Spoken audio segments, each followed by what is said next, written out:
There was no shortage of rules in ancient Rome. Laws for citizens, laws for senators, even laws for goats. But most peculiar of all were the ones designed not to keep peace or govern land, but to make polite company a little more tolerable.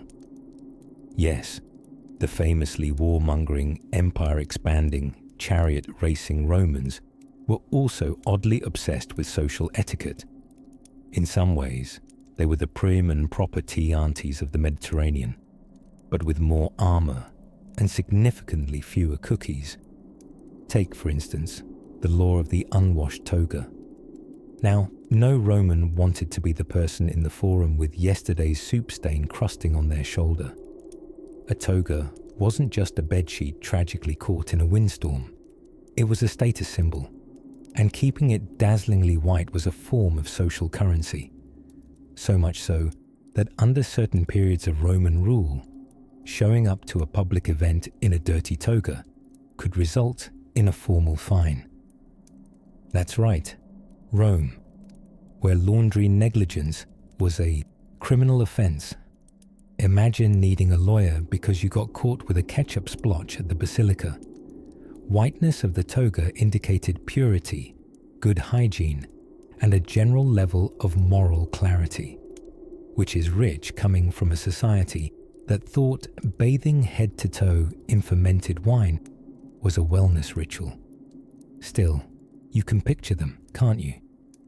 Striding into the forum, adjusting their waxed curls, giving their toga a final fluff, hoping nobody saw the jam thumbprint from breakfast on their hemline, but it went beyond clothing. Imagine you're invited to dine with your friend Gaius. Nice villa, marble columns, faint aroma of spiced lentils wafting through atrium. You show up, grab a plum from the bowl, and start munching. Innocent enough, except scandal. Because at Roman dinners, you didn't eat fruit before the main meal. That was backward, topsy-turvy, apple before goose behavior. A move like that could earn you whispers for weeks. You might even be compared to the Gauls, barbaric neighbors known for their insatiable appetite for being deeply uncivilized. And then there were reclining positions. You probably think there's no wrong way to lounge on a couch. Oh, my sweet listener, how wrong you'd be in the eyes of a Roman dinner host. Banquets didn't involve sitting. You reclined on couches arranged in a U shape known as a triclinium. But even reclining had a hierarchy. The closer you were to the host, the more important you were. If you plopped yourself in the wrong spot, say too close to the host when you're barely a third cousin from his third wife's goat herder, well, that was an ancient faux pas akin to sending a hey text at 3 a.m. to your boss. But don't worry. Romans had written guides on etiquette. One such helper, none other than Marcus Tullius Cicero, once penned stern letters to friends reminding them to moderate their laughter in polite company.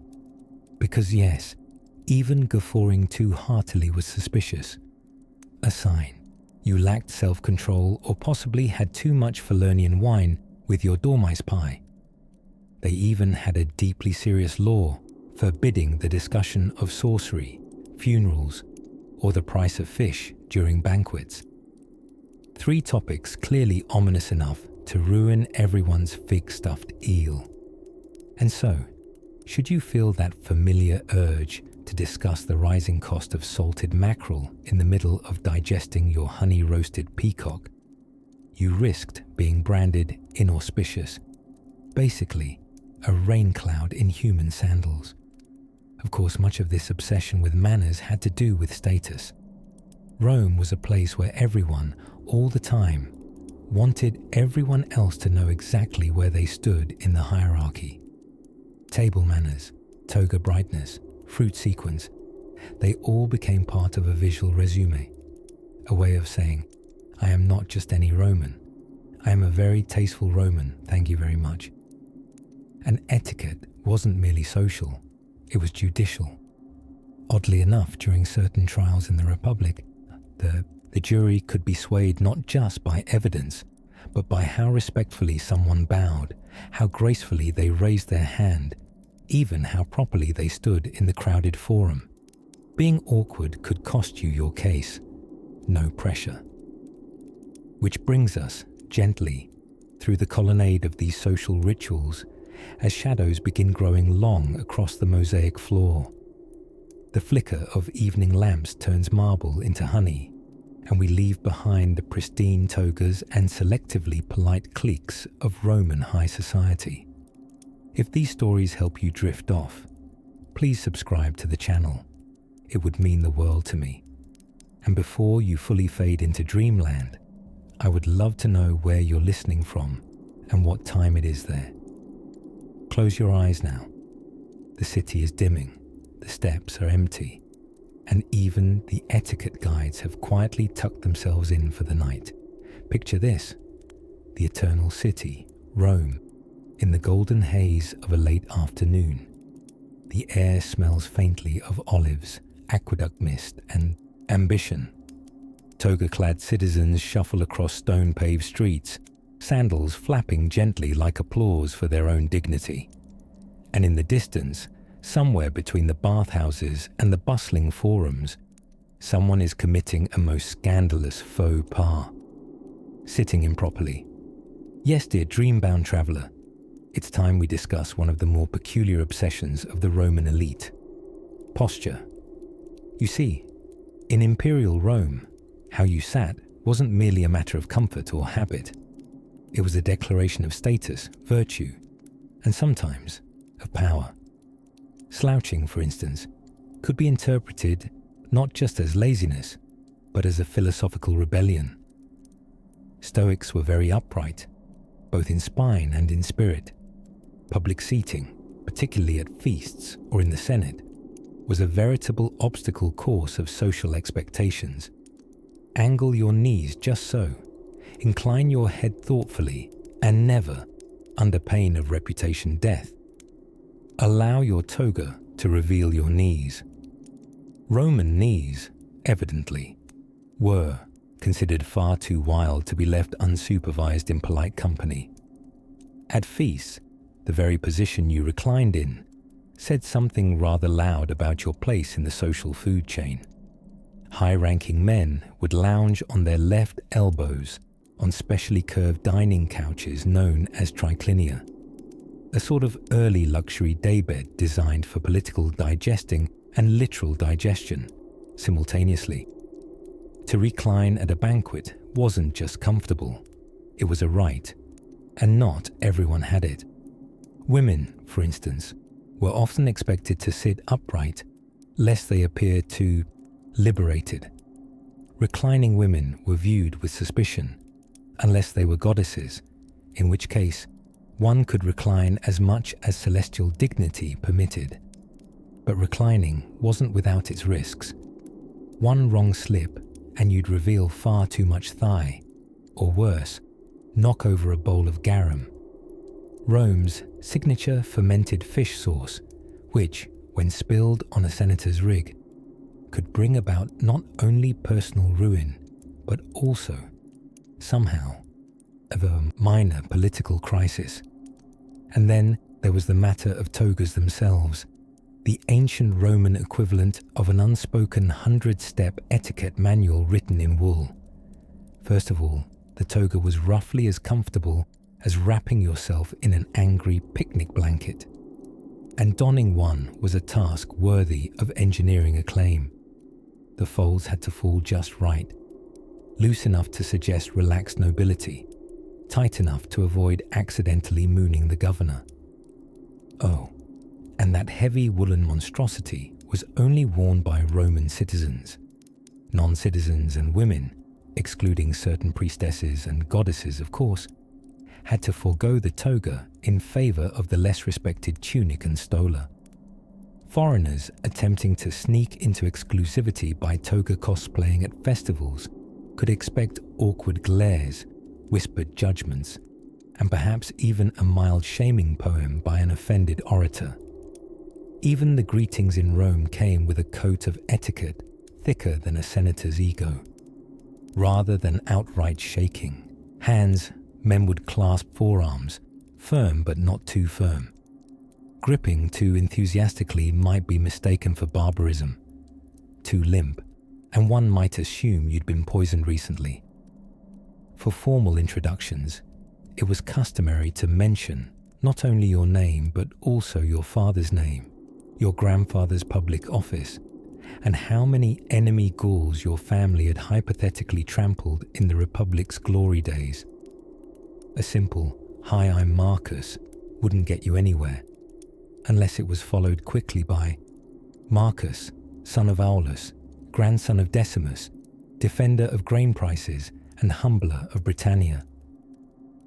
That should do it, and if your greeting involved kisses, spare a thought for the public cheek smooch.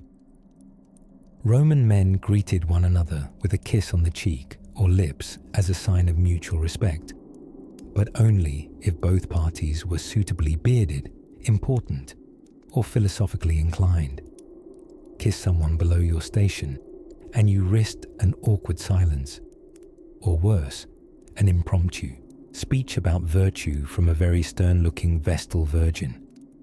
Sniffing a little incense, that was fine, but sneezing. A blend of superstition and decorum came promptly into play. One couldn't simply let loose with a nasal eruption mid-forum. Sneezes had omens attached. A sneeze before a journey, good. A sneeze during a speech, questionable.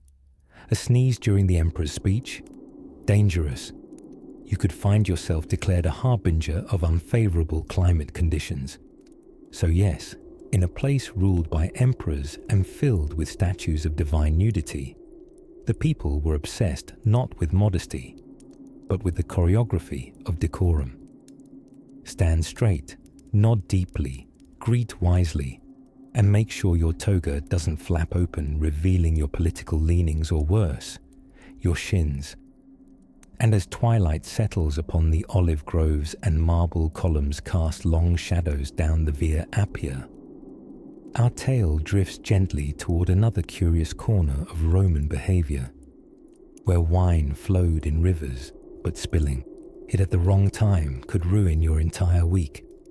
Now, close your eyes and float gently down the cobbled streets of ancient Rome, where marble columns shine like moonlit fountains and sandals slap quietly in the distance, keeping beat with the sound of a modestly disgruntled donkey. The year is somewhere between Caesar is still gossip-worthy, and let's not talk about Caligula. Life is bustling, dinner is heavy, and unfortunately, etiquette laws are heavier still. Imagine yourself lounging, or rather, reclining, at a respectable Roman dinner party, not just stuffed with olives and wine, but stuffed with rules. Yes, in the empire that brought us aqueducts, Latin, and contracts longer than a Saturnalia feast, there were also very serious social codes about how to sit, eat, speak, and even breathe if you were near the wrong senator's wife. To begin, dinner wasn't just dinner. It was a convivium, a social event of such strategic delicacy that licking your fingers in public could earn you a scandalous nickname for life. If you forgot to recline on your left side, never your right, heavens no. You risked being labelled a provincial. In Rome, reclining left said, "I'm cultured, educated, and I know which way my stola folds." Reclining right said, "I ate a turnip too fast, and now I'm digesting in panic." Meanwhile, the seating order resembled some complicated family drama written by Jupiter himself. You didn't just plop onto a cushion wherever you fancied. No, seats were assigned according to status. The locus consularis, the prime dining spot, was reserved for the guest of honor. Sit there by accident, and you'd be swiftly demoted to whispering distance of the kitchen slaves, spending the rest of the evening trying to look humbly misplaced. Worse still, the host didn't always choose the seating. Sometimes social pecking order was as informal as the subtle eyebrow tics between politicians and poets. You'd watch them glide into the triclinium like actors on a marble stage, each one scanning the furniture like a general about to lose a war. Heaven help you if you were seated too far from the jug of diluted wine. A punishable tragedy, socially speaking. Now, let's talk napkins, or as the Romans called them, mappae, a sweet little square of cloth that saved your toga from your own enthusiasm. But beware, Roman dinner guest etiquette strictly forbade bringing your own mappa. Why? Because sneaky types had developed a habit of wrapping up leftovers in their personal cloths and taking them home. Yes, ancient Rome had dinner party kleptomaniacs, the horror. In response, hosts began providing official dinner napkins, pre-approved, host-owned, and famously hard to steal discreetly. What's more, guests returned the mappae at the end of the night, ideally not soaked through with garum, the wildly popular fermented fish sauce that doubled as both a condiment and punishment for sitting too close to it. Speaking of garum, Roman etiquette also required diners to make appreciative noises while eating, especially when a dish was particularly fishy or fermented beyond redemption. Chewing silently like some stoic from Athens could be misread as disdain or, worse, indigestion. A well-timed murmur of delicatum could mean the difference between being offered seconds and being written out of the guest list forever. But the true tightrope of etiquette walked somewhere between polite conversation and gladiator-level table debate. Romans loved wit, but too much cleverness could smell of subversion. Say something too philosophical, and you'd risk being labelled a Greek sympathizer. Too boring, and a neighbouring noble might fall asleep into your lentils. The key was balance. A sprinkle of politics, lightly seasoned. A dash of poetry, well recited but not your own. And at least one attempted pun involving Virgil. And if you thought excusing yourself was simple, think again. One did not simply leave a Roman dinner early. Abandoning your cushion before the final toast. Bene Habeas invited icy stares and whispered speculation about your bladder's strength or your allegiance to Senator Cornelius, whose dinner parties were known for their suspiciously undercooked dormice. Yes, navigating Rome's dinner etiquette was like performing in a theatre where the props were edible and the audience was judging your spoon technique. So as the city flickers by in oil lamp glow and soft flute music winds through gladiolus-draped arches, we leave behind the triclinium, full of reclining Romans murmuring socially acceptable compliments to fig-stuffed pastries. And somewhere, just beyond an ivy-draped courtyard, lies another peculiar custom, one that dictates how you should, and absolutely should not, sneeze in public. In the lavender hush of early evening Rome, when the cobblestones cooled under sandal-clad feet, and amphorae sweated quietly in courtyard shadows, a curious kind of decorum took over the city streets. This wasn't the stately etiquette of the Senate or the religious solemnity of temple rites. It was something far more perilous, the invisible, ever-changing law of Roman dinner party behavior. You see, in the empire, nearly everything was a performance with a script you forgot at home, and no area was more fraught with silent peril than the cena, or evening meal. The noble Roman cena was less a relaxed gathering, and more a minefield of etiquette pitfalls, ranging from the curious to the hilariously absurd. Let's start with posture. Modern etiquette says, don't slouch at dinner. Roman etiquette, on the other hand, demanded the exact opposite. Reclining was law. Specifically, you were to recline on your left elbow, atop a dining couch called a lectus triclinaris, while daintily using your right hand for consuming grapes, olives, or alarming quantities of goat cheese. To sit upright during a meal, as if one were there to engage with food like a stable person, was considered the height of barbarism. Only slaves, women of modest means, and visiting Gauls, the uncultured, would eat sitting up. And woe unto you if you accidentally out-reclined your social better. There was an entire choreography to who laid where, based on a hierarchy of guest status. Say, for instance, you were offered the locus medius, the middle seat of the middle couch. Congratulations. You were either the guest of honor or someone's flamboyant attempt to start a dinner drama. The host typically claimed a nearby seat, not too dominant, but still centrally placed enough to show off the embroidered hem of his toga, which was itself a complicated item. Speaking of togas, remember this: if you ever find yourself invited to a Roman gathering via time machine, your toga should be properly folded and meticulously draped, but not too clean. If it looked like you'd borrowed it from a washing deity, you'd be mocked for vanity. If it looked slept in, you'd be assumed destitute. The balance was difficult to strike. Many Romans had full-blown anxiety about what their togas might say without their consent. Now, imagine you've reclined acceptably.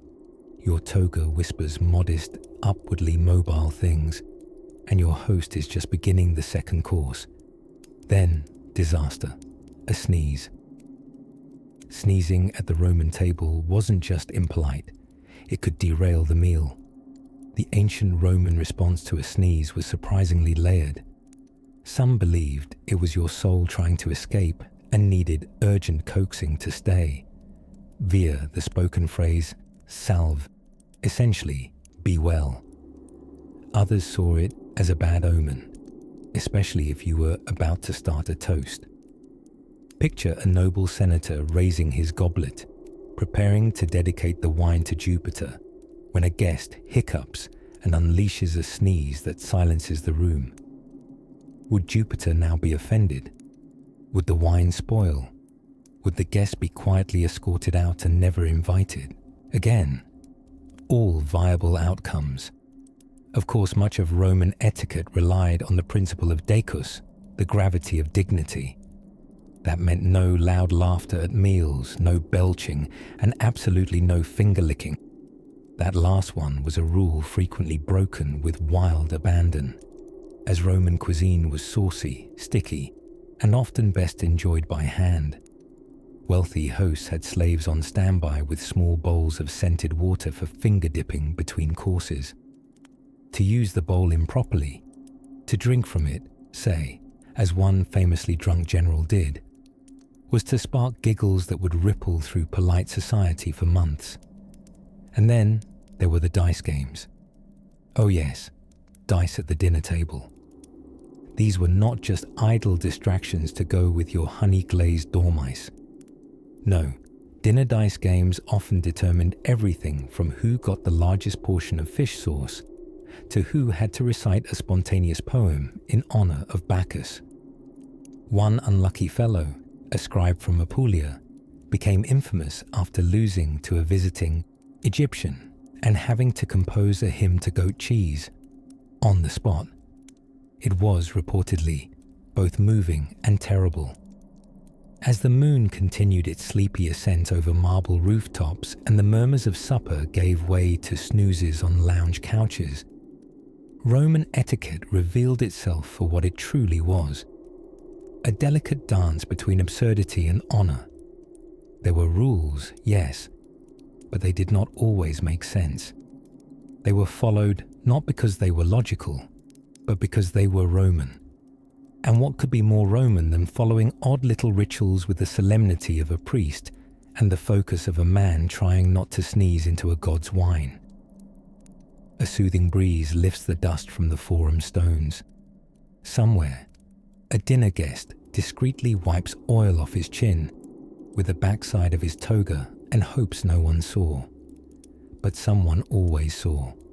Now, As the plates are cleared and the couches grow heavier with dozing dignitaries, we softly turn toward the next layer of this peculiar social pastry, where not just how you ate, but whom you acknowledged on the street, could determine your fate or your fashion.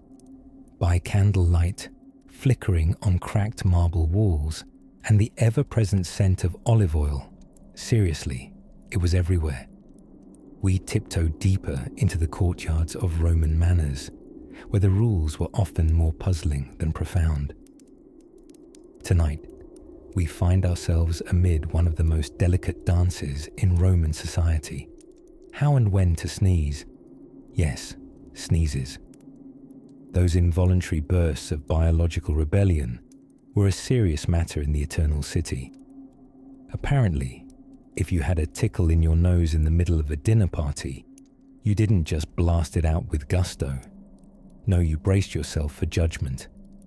Because Romans, romantic and superstitious in equal measure, believed the soul could momentarily escape the body during a sneeze, like your inner spirit decided it was popping out for a stretch. So, if someone sneezed, the correct and expected response was, "Salve," or in some cases, "Jupiter preserve you." Depending on how grand your social circle was, the gods invoked after each sneeze grew more prestigious. Sneeze too many times. Maybe you needed a new patron deity and a doctor. But etiquette didn't just hover around your nasal exclamations. It reached into every gesture. Let's say you were invited to a domus, a fancy Roman house, for dinner. Not a banquet, mind you, which was a whole other adventure designed to test the limits of digestion and decorum, but just a pleasant evening meal. Upon arrival, it was considered terribly ill-mannered to compliment the host's home too directly. Too much praise, and you risked being mistaken for a social climber, or worse, a poet. The Romans had opinions about poets. Their houses might be luxurious, filled with mosaics and indoor fountains, but go ahead and gush too enthusiastically over the atrium's water-spouting Minerva statue, and someone might assume you're casing the place for a future property dispute. Subtle flattery, though, that was an art form. A quiet, "Ah, the breeze here feels like the breath of Flora," Julia might murmur, referring to the goddess of flowers as she entered the garden. Now that was acceptable, poetic, but not too poetic, which is the razor's edge Romans walked daily. Food came with its own rituals, naturally. For instance, reclining while eating was an actual sign of sophistication. Men propped themselves on couch beds called triclinia, leaning on their left elbows with a casual sense of superiority, while servants navigated around them with platters of spiced dormice and grape-fed snails. Ladies, depending on their status and century, remained upright, because modesty, apparently, sat at right angles. Now, here's where things get squishier.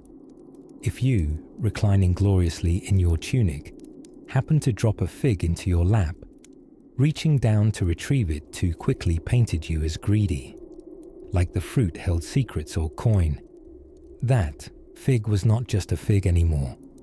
It became a symbol of your self-control. Ideally, a slave would retrieve it for you. But if none were nearby, you were expected to pretend the fruit never existed at all.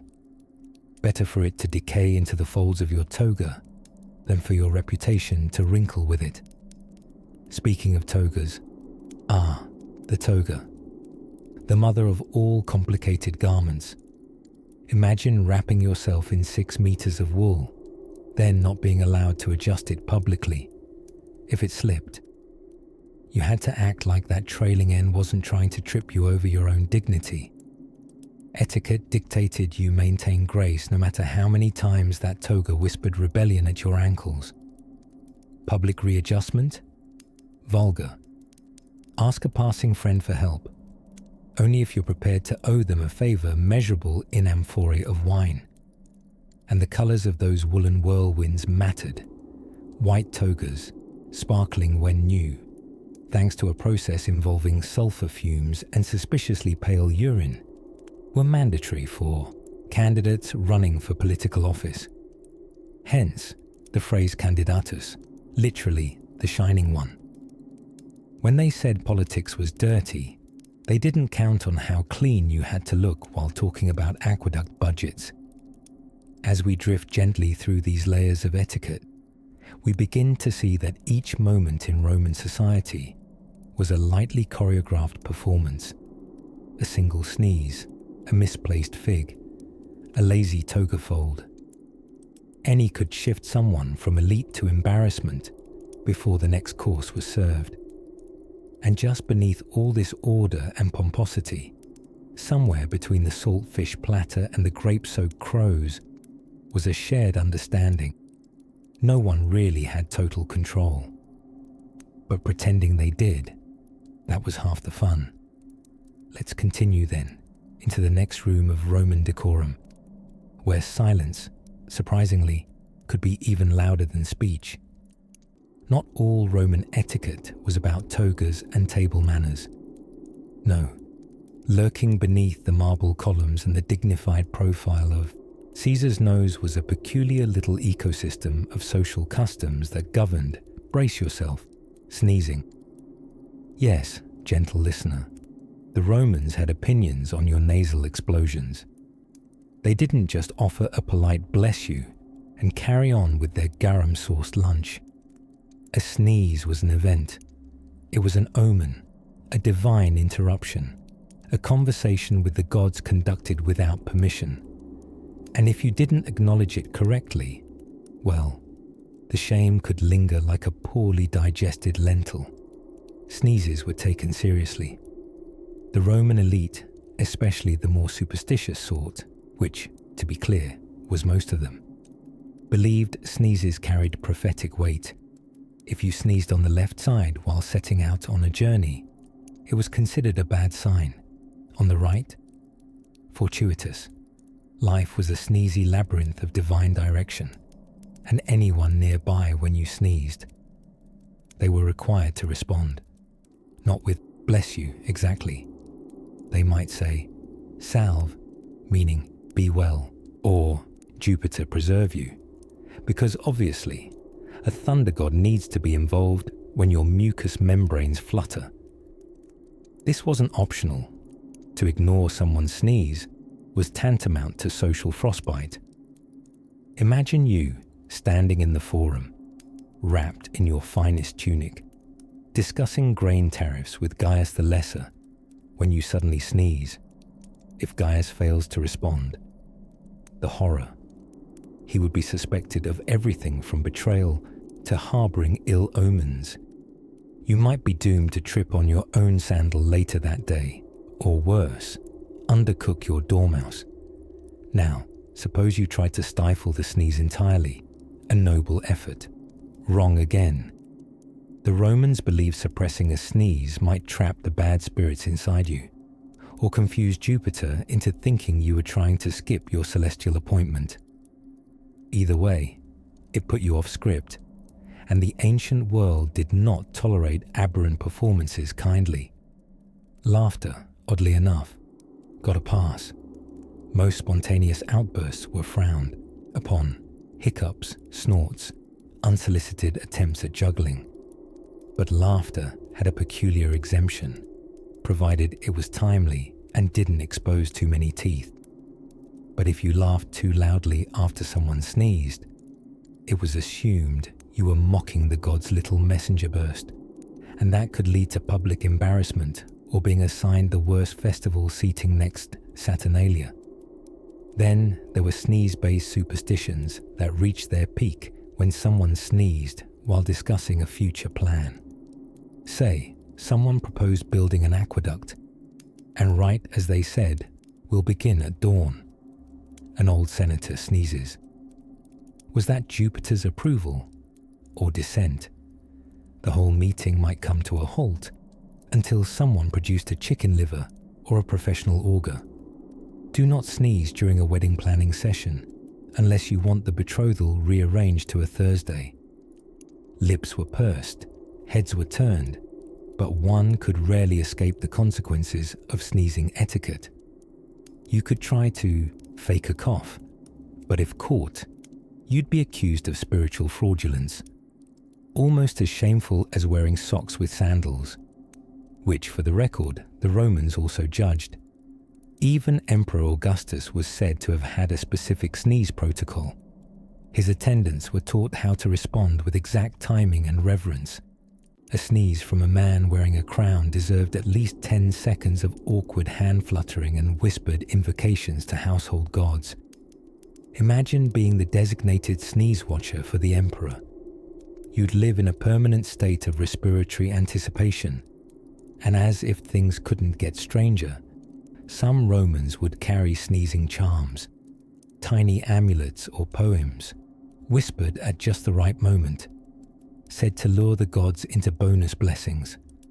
One popular one included invoking the goddess Fortuna on a sneeze to ensure good luck at dice. It turned an innocent achoo into a craps table performance. So yes, even your allergies could be interpreted as omens.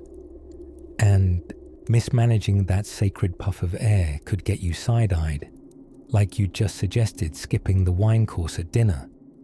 But etiquette didn't end at sneezes. Oh no. Just wait until the next time we lower our voices and delicately unfold the scandalous do's and don'ts of Roman bathing culture. A symphony of steam, soap, and very specific eye contact. Imagine you're a Roman senator. You've just spent the morning brandishing your rhetorical talents in the forum, dodging olive pits hurled from the peanut gallery, and now you're headed to a colleague's domus for lunch. That's when the anxiety sets in. Not because you forgot your lines, or because your toga has slipped showing, gasp, your left knee. No. This dread comes from the most Roman of existential terrors, behaving improperly at the table. Because in ancient Rome, mealtime wasn't just about sustenance. It was a full-scale social performance, with rules so dizzyingly intricate they could make a modern dinner party seem like caveman grunting over microwave pizza. One small misstep, such as reclining on the wrong elbow, and you might as well tattoo Vulgaris Maximus across your forehead. Let's begin at the table itself, an arena of manners, wine, and the occasional scandal. The Romans didn't sit to eat. No, they reclined on cushioned couches called lecti, arranged around a low square table. The dinner party, or cena, was the ancient social Olympics. And as with any form of Olympic sport, there were rules. First, a guest must recline on their left elbow. That was non-negotiable. Left was considered the non-dominant side for most people, so reclining on the left freed the right hand to eat, gesture, and dramatically complain about the garum being a touch too fishy. Reclining on the right elbow instead, that was conspicuously odd, like showing up at a gala in a bathrobe. Doing so marked you as uncultured, or worse, Greek. And while the Romans stole everything, from the Greeks, architecture, gods, even medical jargon, they also enjoyed pretending they hadn't. Now, onto greetings. The smouldering kiss on the cheek, forbidden. A handshake, barbaric. Roman men greeted fellow men with a kiss on the lips. But now, here's the twist. It was less sappy romance, more public saliva audit. You see, men were expected to maintain pristine, wine-worthy breath at all times. So when Gaius puckered up to Lucius, it wasn't affection, it was dental diplomacy. And if Gaius detected notes of yesterday's onions clinging to Lucius's breath, Lucius might find himself a subject of gossip for weeks. In Rome, it wasn't "you are what you eat." It was "you are what your breath says you ate." Speaking of eating, let's talk about the fingers. Forks did not yet exist in Rome. at least not in the casual cutlery sense. So fingers ruled the day, with one crucial caveat. Only the right hand could be used. A left-handed diner found himself in a daily, improvisational performance designed to mask his true nature. The left hand, known to Romans as the sinister hand, yes, that's where the word comes from, was linked to bad omens, shady characters, and the sort of people who didn't hold doors for Vestal virgins. So if you were a southpaw in ancient Rome, you trained yourself to eat awkwardly with your right hand, or risk being labelled seductive, but in the consorting with witches kind of way. Then, there was the matter of napkin etiquette. Romans would bring their own napkins called mappa to dinner parties. They'd use them to dab their mouths elegantly, or, in a slightly more cunning twist, to stuff leftovers into when the host wasn't looking. Yes, Roman guests invented the doggy bag. This posed an interesting dilemma when surprise inspections happened at the door. Public decency laws sometimes called for spot checks, especially during religious festivals. Imagine the horror of being caught with a mappa full of lamb shank. You'd have to claim spiritual possession, or claim you were feeding it to your household la, a domestic spirit infamous for its appetite and leniency toward ham pilfering. And finally, sneezing. Today, a sneeze is born, blessed, and forgotten. In Rome, a sneeze was an omen, and a contagious one. If someone sneezed, the polite response was a robust salve, or even Jupiter bless you. But, and here's where it becomes deliciously strange, it had to be said in unison, within moments of the sneeze. Failing to offer this sneezely benediction could be interpreted as cursing your fellow diner to eternal indigestion, or worse, poor digestion and social disgrace. Imagine trying to chew while surrounded by people waiting to bless anyone's nostrils at a moment's notice. It certainly made the dining experience feel like a religious ceremony, one with roast boar and surprise burps. All of these rituals weren't just about etiquette, they were social survival. In Rome, your manners were your armor. Eat with the wrong hand, recline the wrong way, breathe the wrong garlic. It wasn't just a faux pas. It was amateur hour at the Colosseum of social combat. So now, tuck your sandals beneath the couch, shift gently onto your left elbow, and steady your right hand. For next, we find ourselves not at the table, but at the Roman public baths, where etiquette may have been even stranger, and modesty. Left at the door. Ah yes, the Romans had laws for everything, from what colour togas you could wear, to whether or not you could cry too loudly at someone else's funeral. But in the more subtle, slippery corners of Roman daily life, there existed an entire universe of etiquette so peculiar, so exacting, that breaking a rule might not get you flogged, but worse, gossiped about. Take, for instance, the deeply serious business of dinner parties. In Roman society, a dinner invitation wasn't merely a prompt to eat. It was a code, a contract, and a high-stakes performance of social theatre. The host was expected to dazzle, the guests to behave as if they were dazzled. And should you arrive too early, that was nearly as scandalous as arriving too late. The correct move was to arrive fashionably, subtly, 37 minutes after the stated time, no more, no less, and to act as though you had trouble finding the villa despite having lived next door your entire life. Seating was another delicate matter. The triclinium, the classic U-shaped dining couch, was a social chessboard. The most honourable spot, called the lectus medius, wasn't for the host. Oh no, that would have been too vulgar. Instead, it went to the most important guest.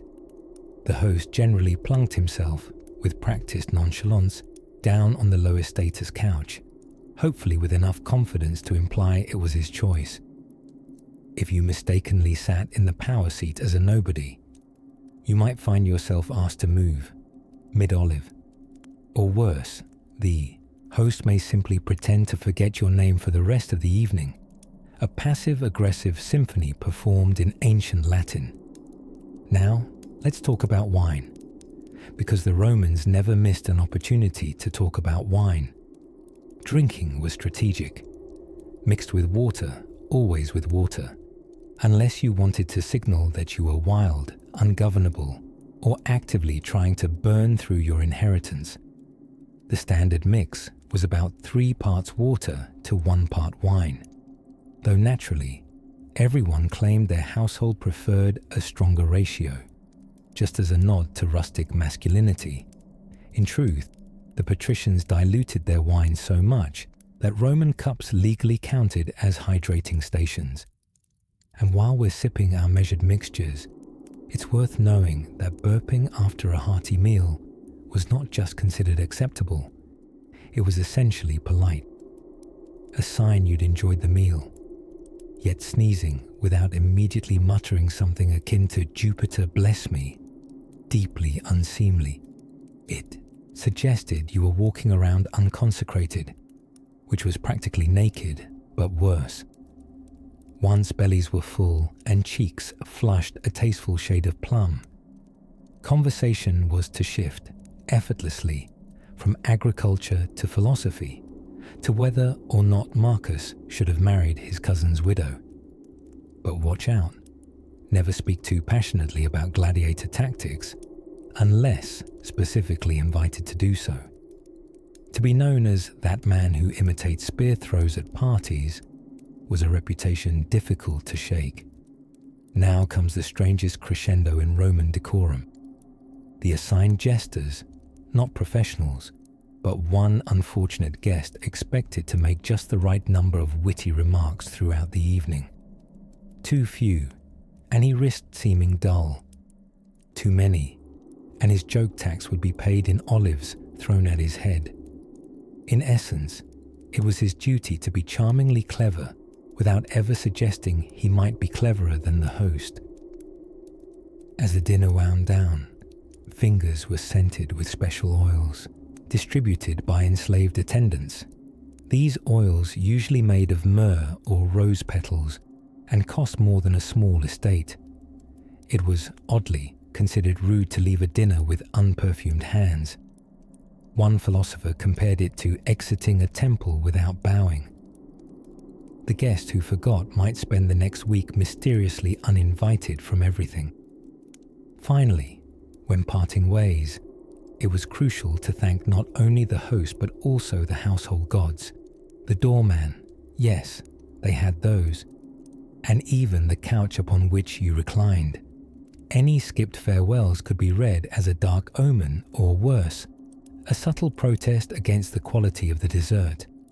And so you see, in Rome, your empire could be stable and your toga crisp, but if you failed to pass the stuffed dormice the right way at dinner, you might never be invited anywhere ever again.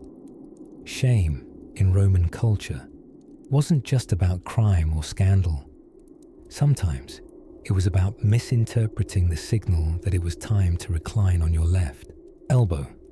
But don't worry, we're just getting comfortable, and our journey through Rome's most peculiar customs is far from over. Lie back and prepare yourself for our next quiet exploration through the quirks of an empire too grand to just eat its figs in peace. If you ever find yourself time traveling to ancient Rome, and do remember to pack an extra toga, there's one social nicety you may not expect to brush up on: standing still when you sneeze. Yes, the art of Roman public decorum extended not only to clothing, speech, and dining habits, but to the great and mysterious bodily sneeze as well. Heaven help the man who sneezed mid-stride on the forum and kept walking. To the Romans, that was akin to breakdancing in a temple. You see, sneezes were considered omens, little gusts of divine intervention, especially if timed just right. Sneezing while someone offered a plan, that could be Jupiter himself giving the thumbs up. But ignoring one's sneeze, or dishonoring its divine potential by continuing to pace about like a distracted pigeon, well, that might have been considered gravely disrespectful. Citizens were expected to pause, reflect, and perhaps murmur a respectful "Dite servant," meaning, roughly, "May the gods keep you," or more colloquially, "Bless you." Sometimes the sneezer might respond, "Et tu," which wasn't so much a reference to Caesar as it was a polite "and you too." By now, you're beginning to sense that Roman etiquette laws operated in a web of ritual, superstition, and more than a bit of performative dignity. Take, for instance, the peculiar expectation that Romans had concerning chair etiquette at a banquet. It wasn't just uncouth to rush to the best seat. It was essentially a misdemeanor of manners. At a formal Roman cena or dinner party, seating was an elaborate ballet of status. Guests were arranged not merely by rank, but by favor. The center-left couch was prime real estate, known as the locus consularis. If you found yourself perched there, congratulations, you were either very important, or your host wanted a favor. Arriving early to a dinner party and plopping yourself into this spot without guidance. Absolute social doom. Think of it like showing up to Buckingham Palace and perching uninvited on the Queen's lap. Such faux pas could follow a person for years. Entire letters written by Cicero and Pliny are peppered with references to seating snubs, missed greetings, and improperly folded togas. Because yes, even the humble toga, an enormous woolen blanket masquerading as clothing, had its own strict rules. For instance, you were not to wear a toga indoors unless at a funeral or being very dramatic. It was considered proper barbarism to stomp around your own villa draped in several yards of wool like an overdressed ghost. Another point of pride in Roman etiquette was the art of public urination. Now don't chuckle, because ancient Rome, in all its grandeur, had a practical side staunchly mixed with its respectable face. There were vestibules behind shops outfitted with amphorae for collecting urine, which was actually used for laundry. Yes, Romans washed their togas in a pungent solution of water and, well, human ammonia. But here's where etiquette taps on the shoulder of absurdity. If you were caught urinating in the wrong amphora or outside of an approved receptacle, that was a scandal. Someone might write a poem about it. Martial, the perpetual sass master of Roman poets, made a small career ousting public offenders by name. So not only would your indiscretion be known, it might be rhymed. Still, not all Roman etiquette sprang from snobbery. Much of it, oddly enough, came from an earnest desire to maintain harmony within the winding dance of daily Roman life. Take, for example, the law of polite street navigation. In narrow alleyways and crowded markets, Roman citizens followed a sort of unspoken rhythm. Step aside for someone of higher rank, greet acquaintances with a nod and a brief "Ave," and never, under any circumstances, make eye contact with a Vestal Virgin for too long. Worshipping chastity incarnate could be done from a respectful distance. Intense gawking could result in painful rumors, or worse, invitations to public discourse. At times, what looks like rigid etiquette was also a kind of survival tool within Rome's compressed and constant bustle. A city of 1 million souls and approximately half that many rules. If everyone glared, gestured, ambled, and urinated however they pleased, civilization would collapse by lunchtime. With each dainty step, every well-timed sneeze bless, every executed banal gesture in the crowded social theatre, Romans crafted an elegance of chaos. Their etiquette was a little neurotic, occasionally confounding, and entirely human. And as the Scipios and Julius Caesars and Bold Street barbers found their daily rhythm in this sea of structured nonsense, the city kept breathing. Now, speaking of structured nonsense, let us cascade gently into the most anxiety-producing Roman practice of them all, dinner conversation, where every word was a trap and silence wasn't golden. It was suspicious. There was one particular slice of Roman life that, though rarely featured in battle epics or toga-heavy reruns, carried immense social weight: the etiquette of dining while reclining. Yes, reclining. To dine properly in high Roman fashion, you couldn't just sit around like some upright barbarian. Oh no, you had to lounge elegantly, diagonally, dramatically, upon a cushioned couch in a posture best described as leisurely swooning nobleman. This practice was known as convivium, a delightfully excessive dinner party where everything, from posture to parsley, carried heavy social consequence. Imagine arriving at a Roman senator's house, stomach rumbling, tunic freshly laundered. You slip off your sandals at the threshold and are led toward the triclinium, the dining room, whose very name announces the furniture requirement, a triclinium. 3 couches, one for each side of a horseshoe-shaped arrangement, around a central table, dripping in garum-sprinkled delicacies and suspiciously tepid wine. Each guest had a place not merely by chance, but by rank, relevance, and recent rumors. To recline on the leftmost couch, and especially its central spot, was a signal of honor. Perhaps you'd recently helped the host secure a minor political office, or returned his runaway goat. Whatever the case, reclining in the wrong position. Social suicide. You, dear listener, could be placed in the farthest seat of the lowest couch, where pork bits were few. Conversation was muddled, and the only real excitement came from whether the mulsum, honey wine, would drip directly into your eyeball. And yet, you had to stay composed. Because, and let me emphasize this, sitting upright, actually sitting, with legs under you like some kind of carpenter, was not only frowned upon. In many cases, it was seen as improper, childish, or even disrespectful. Roman etiquette dictated that men of status show their leisure by their pose. A side-leaning, semi-reclined look that signaled, I have dominion over my schedule and my spleen. Women, for their part, followed a different track entirely. While elite Roman women were sometimes allowed to recline at banquets, this varied enormously across time and class. In earlier Republican days, a woman throwing her legs up like Caesar at dessert might have caused quite the scandal.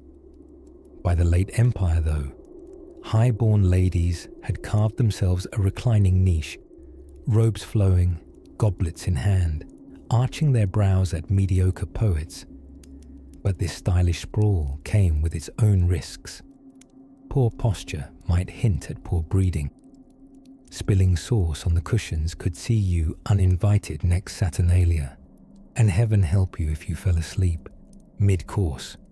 Unless, of course, you were an uncle of the host, in which case this was simply known as being delightfully eccentric.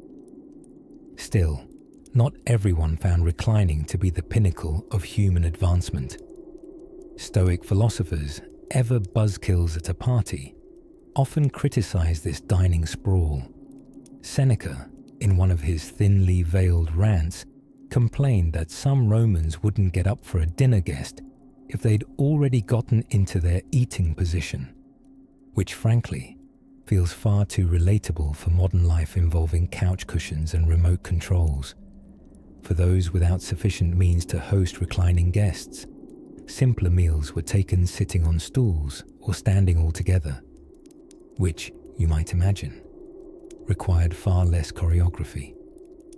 But let's not forget, etiquette is rarely about comfort. It's about signaling, just loud enough for your wealthiest neighbor to hear, that you know the rules.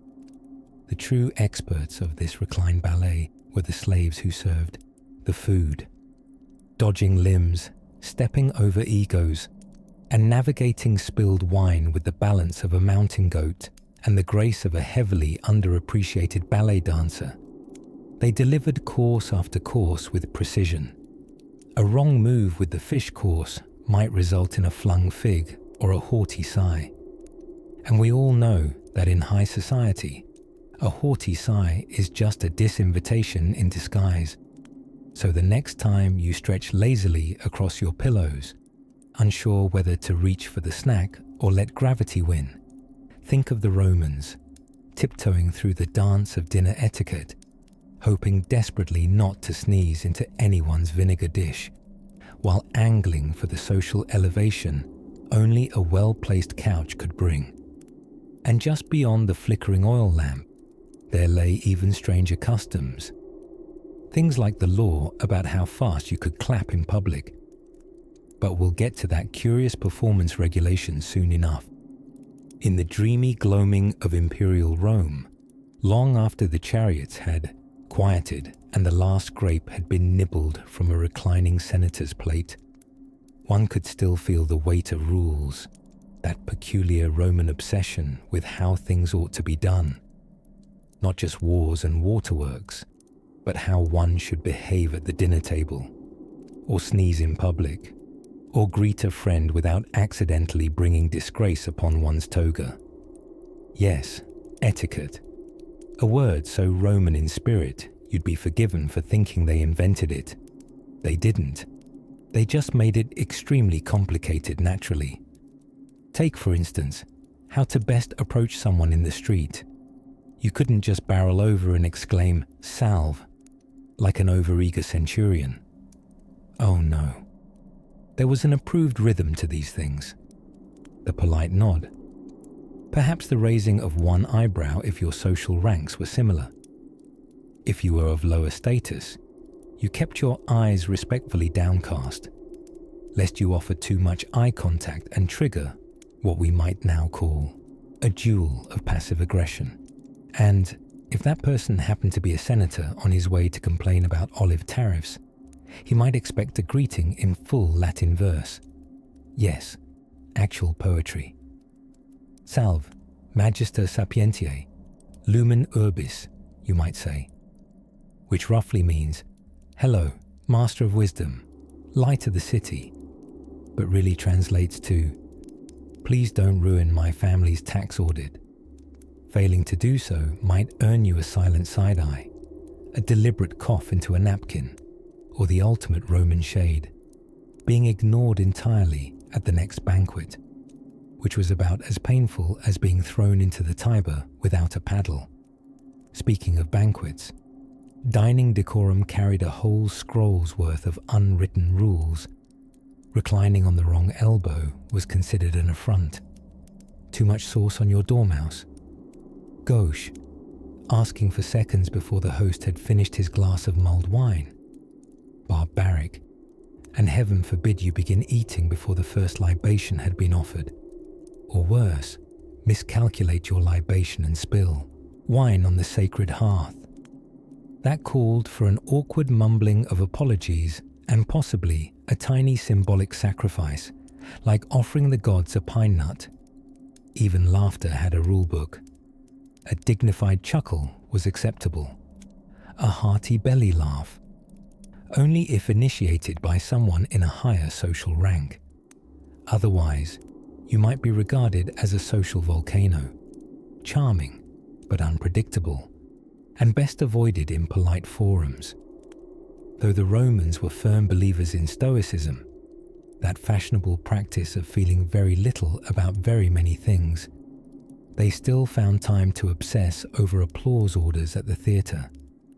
During public performances, etiquette demanded you clap only after the 5th chorus repetition. Clapping early was like reciting someone's eulogy before they'd finished breakfast. Scandalous. Another social landmine was dining with one's mouth uncovered. The idea of seeing molars mid-mastication was deeply offensive to the Roman culinary psyche. Hence, it became common for elite diners to lift the corner of their toga or enfold a luxurious napkin before indulging in figs or roast peacock. It was like high society's version of hiding behind a tiny curtain while chewing, as if to say, "Yes, I'm enjoying this goose liver, but I'll be doing it from behind velvet. And don't get me started on toga protocol." You see, how one wore a toga and when was a political performance in itself. Wearing it too short, sloppy, too long, pretentious, too colourful, clearly trying too hard. And if, heaven forbid, you wore a toga without the proper undertunic, well, friend, you might as well have walked into the Senate naked and proposed a tax on Jupiter. These unwritten laws of dignity, while not exactly carved into marble, were policed by a stern army of aunties, plebeians with potent side eyes, and poets who never missed the chance to satirize one's social fumbles in iambic hexameter. And yet, beneath all the powdered perfume and polished marble, there was something strangely comforting about it all. Roman etiquette, with its labyrinthine codes and performative grace, was a kind of shared lullaby. Everyone knew the rules, more or less, and everyone found quiet solace in keeping the chaos of empire at bay with a well-timed bow and a cleanly folded napkin. As evening settled over the 7 hills and the last mule cart trundled past a dozing doorman, Rome sighed into slumber, wrapped in its rituals. Now, if you'd only remembered to remove your sandals before entering the atrium. Oh yes, yet another rule by which a person might rise or fall in polite society. But, sandals aside, it's time we turn the page to something altogether stranger. Or softer, perhaps, depending on your appreciation for ancient bathrooms.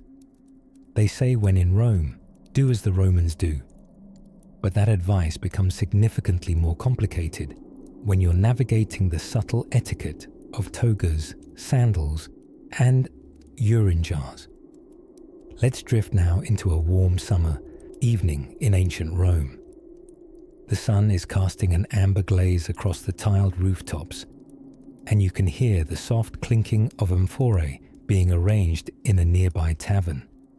But here comes a gentleman, well, an aspiring gentleman, stepping cautiously into a crowded Roman forum, heart pounding and palms sweating. Why? Because he's committed a rather grievous faux pas.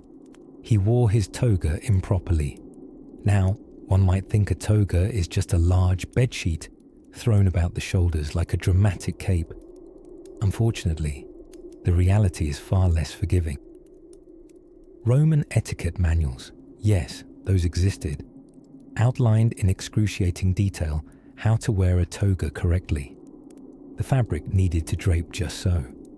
One end over the left shoulder, swooping under the right arm, and then elegantly placed back over the left, if too much leg showed, or worse, if it started to unravel in public. Oh dear, social catastrophe. There are documented cases of senators being mocked, not for their policies, but for their sloppy toga pleats.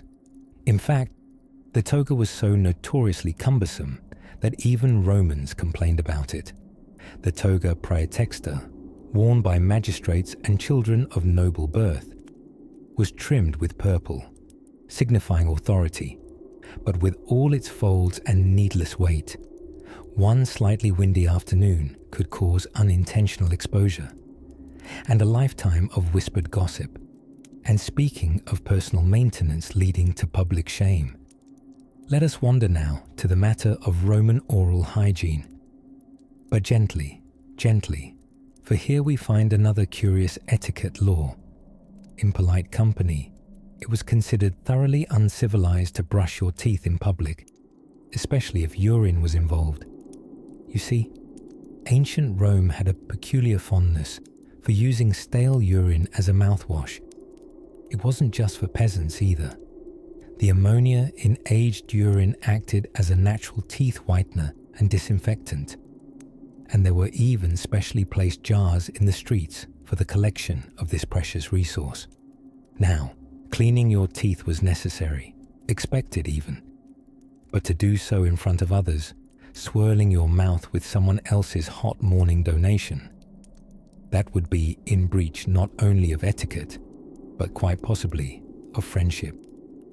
Still, public hygiene had its place, and it was policed with rigor. One did not, for example, relieve oneself in just any corner alley. Public urinals existed for a reason. Emperor Vespasian even famously taxed urine collection, a clever fiscal policy and a solid business model if you're into liquid assets. But imagine, for a moment, accidentally spitting beside a senator's sandals. A simple mistake. Maybe you choked on an olive pit or misjudged a sneeze. And yet, such a slip could derail your reputation faster than an untied sandal on the Appian Way. Now, sandals. There's another unsuspecting trap of Roman decorum. They had a very particular hierarchy in shoe style, and failing to match your footwear to your station could cause some serious snickering. If you were not of the senatorial class, and you dared step out in the luxurious calceus senatorius, a high-status boot with red leather, it could be seen as an aspirational cry for help, or worse, impersonation of nobility, a sartorial scandal. And may the gods help the poor soul who forgot that it was deeply improper to enter a dining room with unwashed feet. At formal dinners, Roman etiquette demanded pre-dining foot baths. Entering with dusty heels, that'd be like crashing a black tie gala in sweaty gym socks. As the moon begins its unhurried climb over the rooftops of ancient Rome, let's take a final glance at one more peculiar but endearing custom. Greeting rituals. A Roman handshake, called the dextrarum junctio, was not the friendly two-pump and release of modern times. It was a firm clasp of the forearms, often accompanied by an intense locking of eyes. A bit startling the first time, especially if you bumped into your friend at the bars while trying not to look at anyone too directly. Yes, even friends at the bars had their etiquette. No loud splashing, no boisterous political debate in the hot coldarium, and absolutely no jumping into the frigidarium without towel warnings. Nobody liked a surprise chili cannonball, especially not senators. And so, softly, Rome turns in for the night, its whispers of social missteps and wardrobe disasters murmuring through the warm air like lullabies. But miles away from togas and toothpaste brewed with questionable ingredients, another curious Roman custom was brewing. One that would affect how guests dined together and who got the best pillow. As the sun dipped behind the Palatine Hill and cast long bronze shadows over Rome's labyrinthine streets, citizens began to prepare for the evening dinner ritual, known proudly, almost smugly, as the cena. Now don't let the simplicity of the word fool you. Cena was not merely a bite of food after a hard day's hurdle jumping through complicated public baths and senatorial squabbling. No, it was a performance. A series of social pirouettes wrapped in togas and garnished with roasted dormice.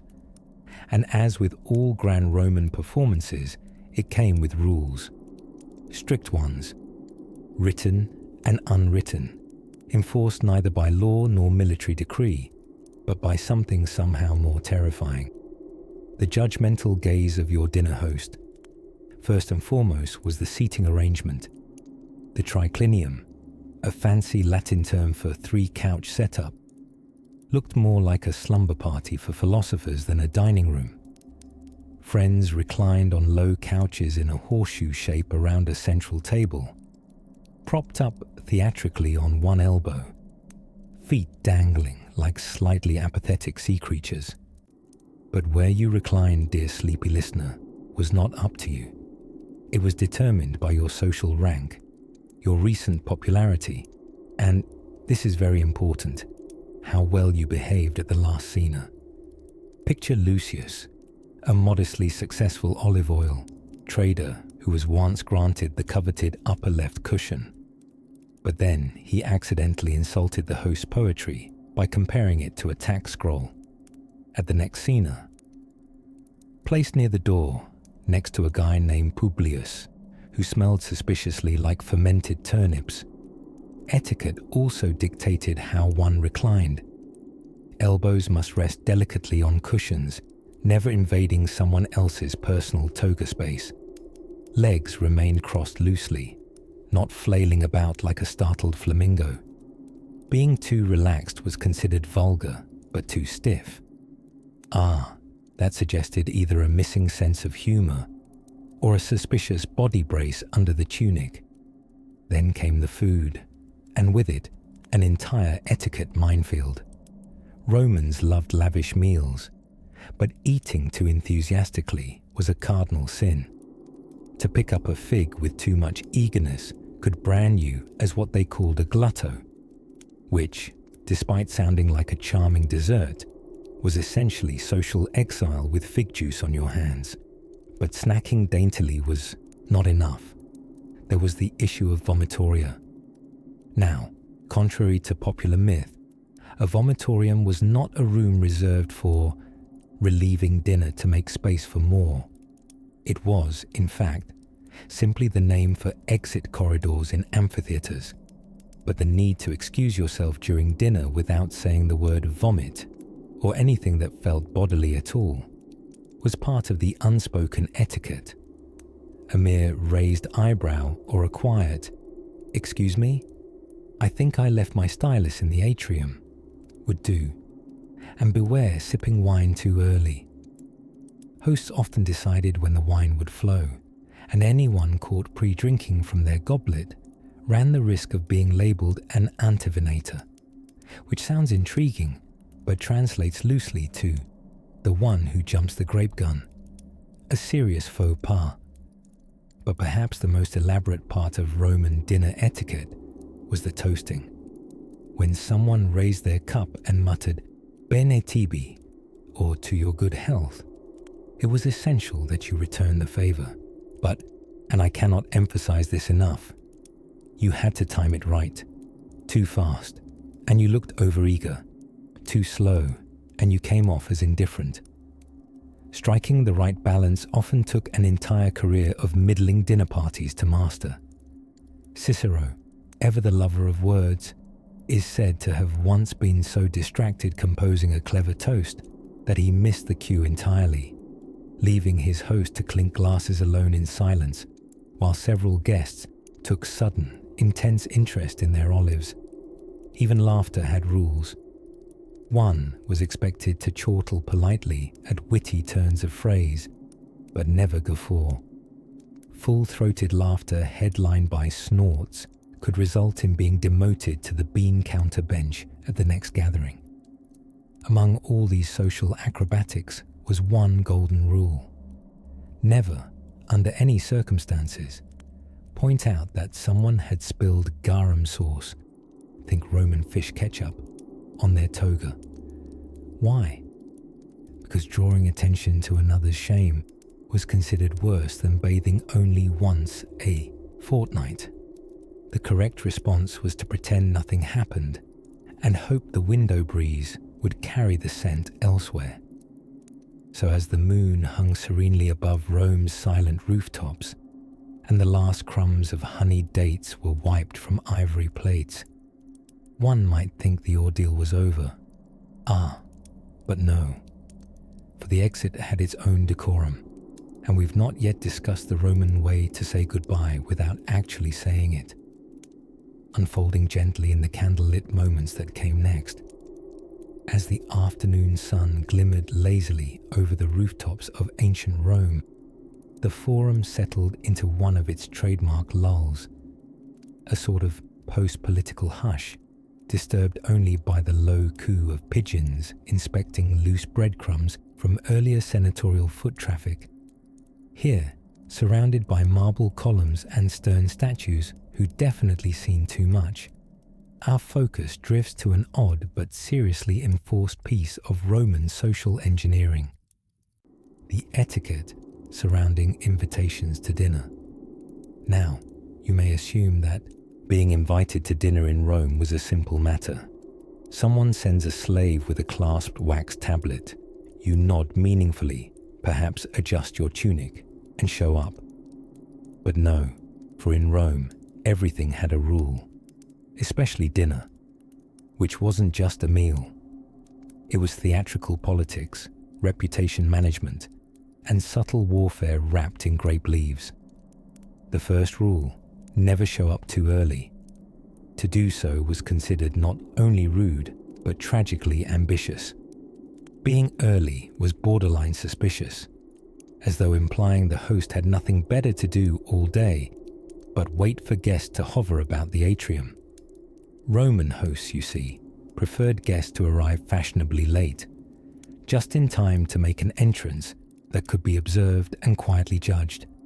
But being too late was worse. Oh no, far worse.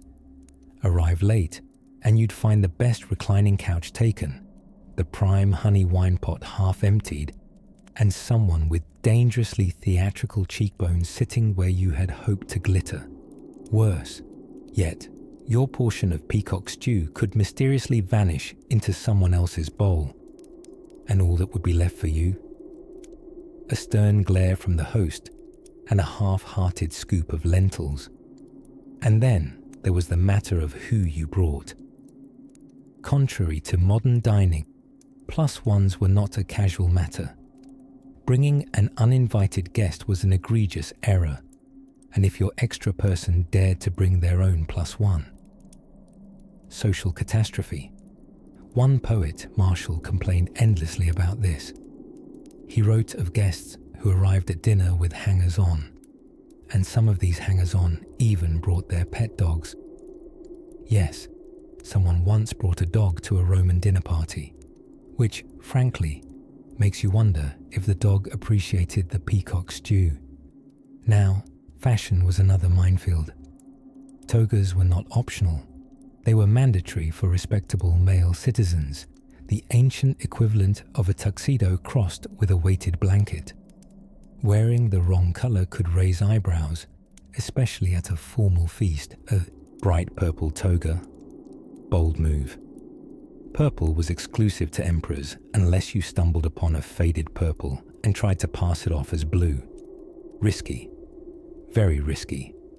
And there was this one little rule so very specific, so very Roman. Do not, under any circumstances, recline incorrectly. That's right. Tables in Rome weren't surrounded by chairs. They were flanked by couches, and guests reclined with a level of drama that would make a stage actor blush. Left elbow, always. Never the right elbow. The left freed the right hand for dainty grabs at fruit and dramatic gesturing while discussing whether 0 was a real number or just an inconvenient void.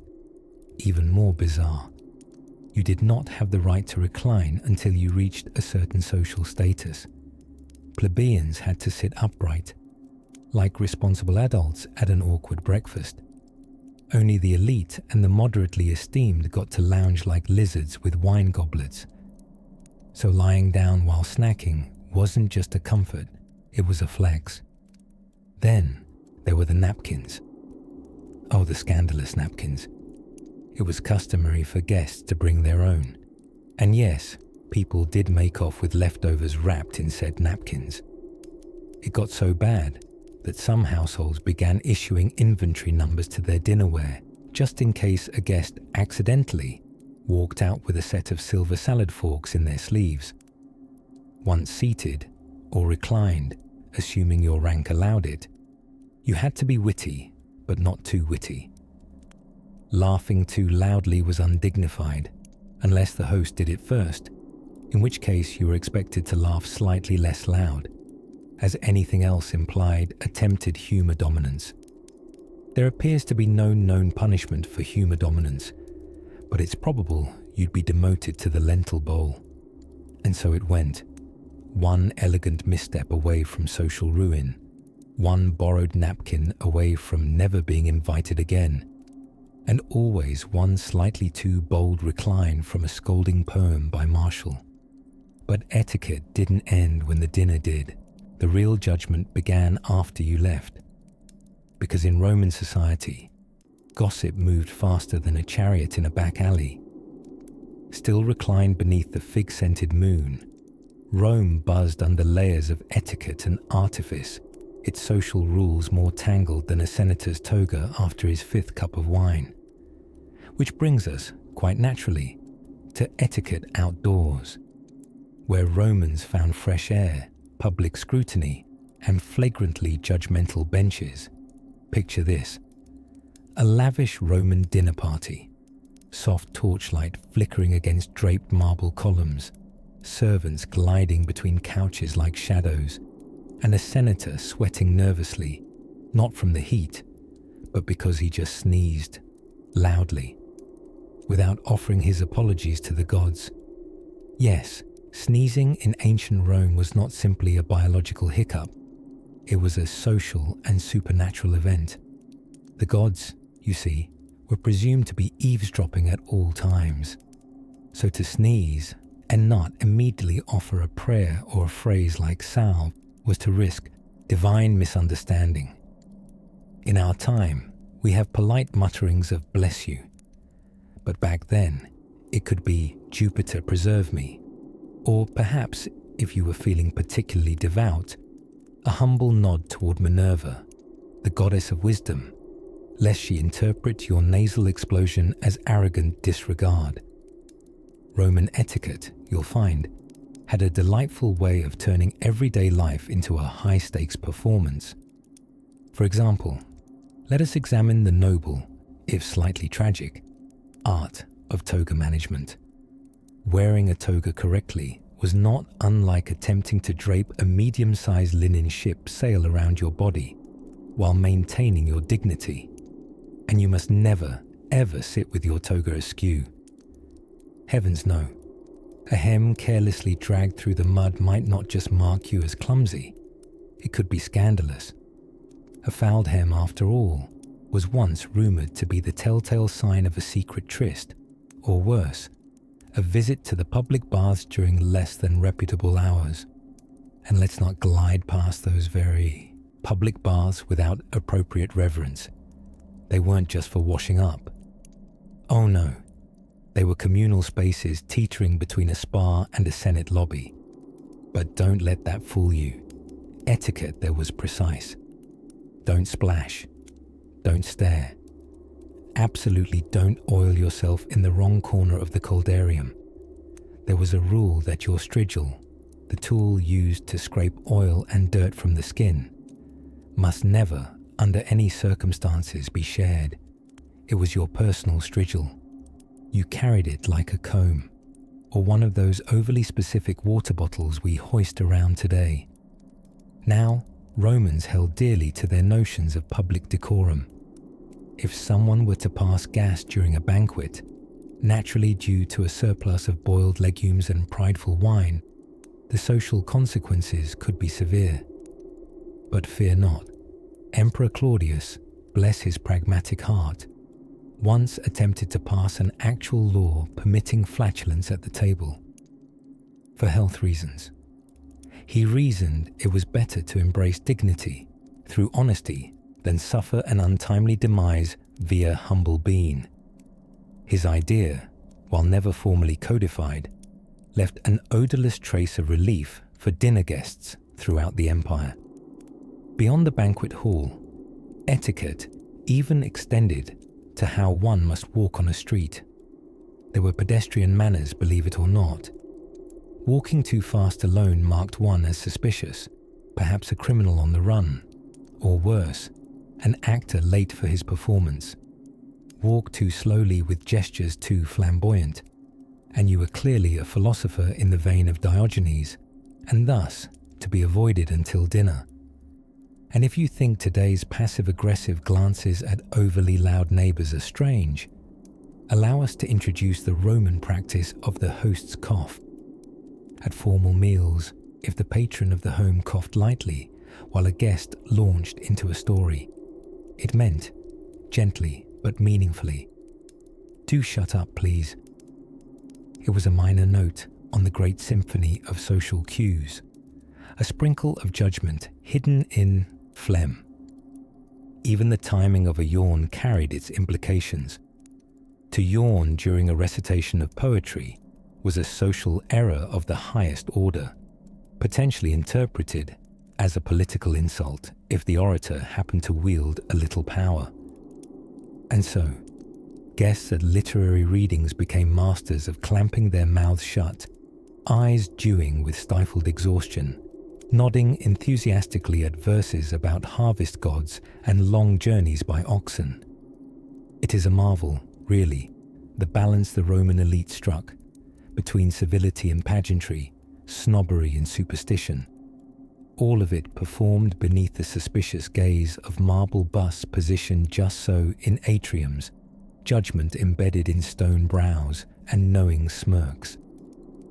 So, as the Roman day drew to its golden close and families gathered for the evening meal, strictly reclining on the left side, mind you, any right side lounging connoted illness or inebriation, they poured wine, offered the briefest prayer to household gods, and hoped they wouldn't sneeze, slouch, or spill.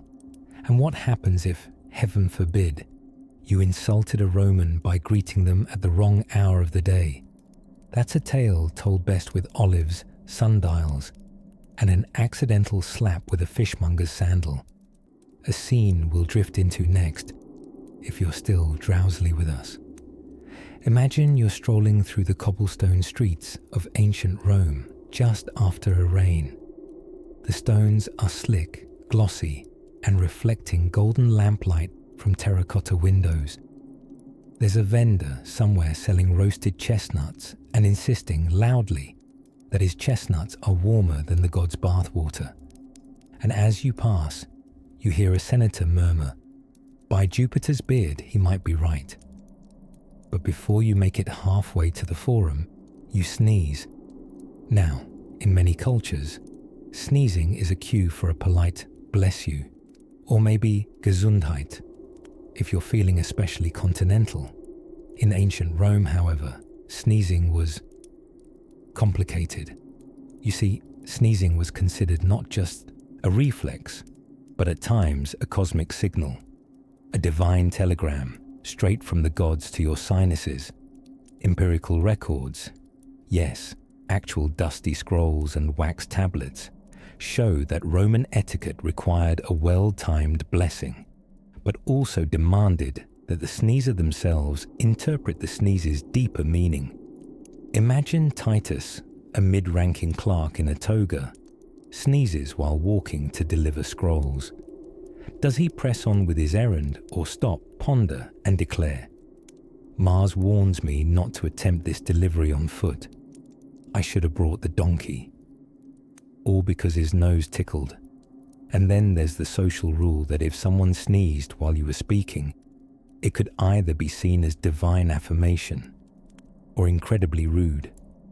If you were particularly dramatic, and let's remember, we're dealing with Romans, so that's a big yes, you might thank the gods for confirming your words, bow theatrically, and leave the conversation on a high note, leaving your conversation partner mildly baffled, mid-sentence.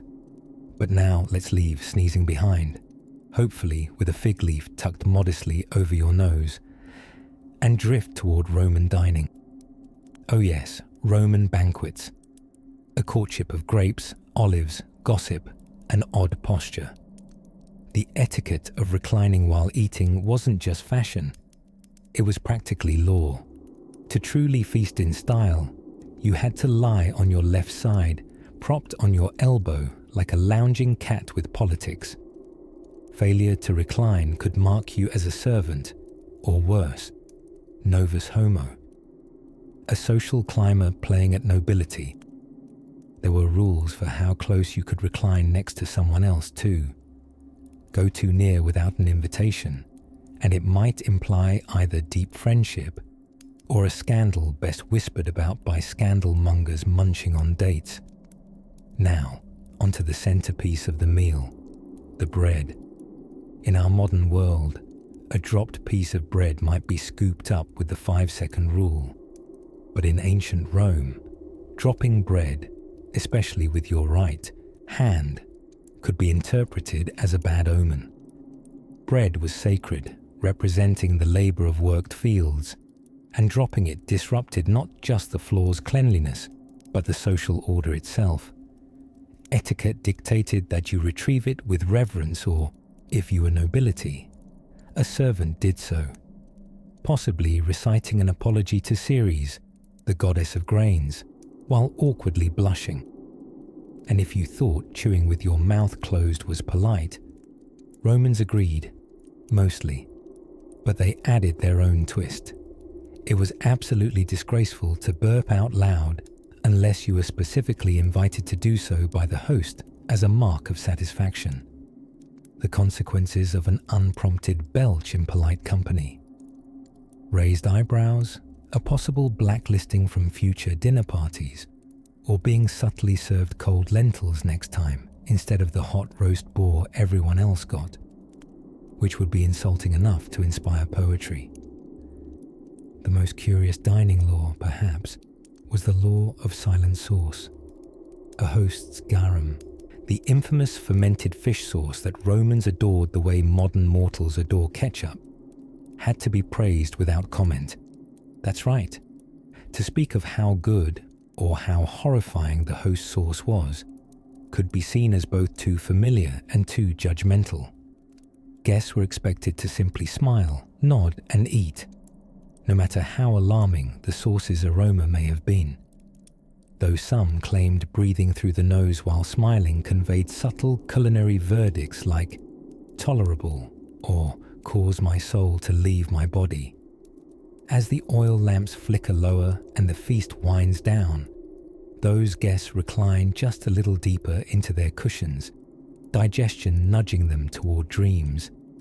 There, in the dim glow and the twilight of etiquette, we'll leave the banquet behind, still lounging in the warmth of a 1,000-year-old dinner party, with all its silent sauces and interpretive sneezes, drifting onward to one of the oddest Roman customs yet, where fashion itself carried legal obligations almost as peculiar as the garments, or the lack thereof.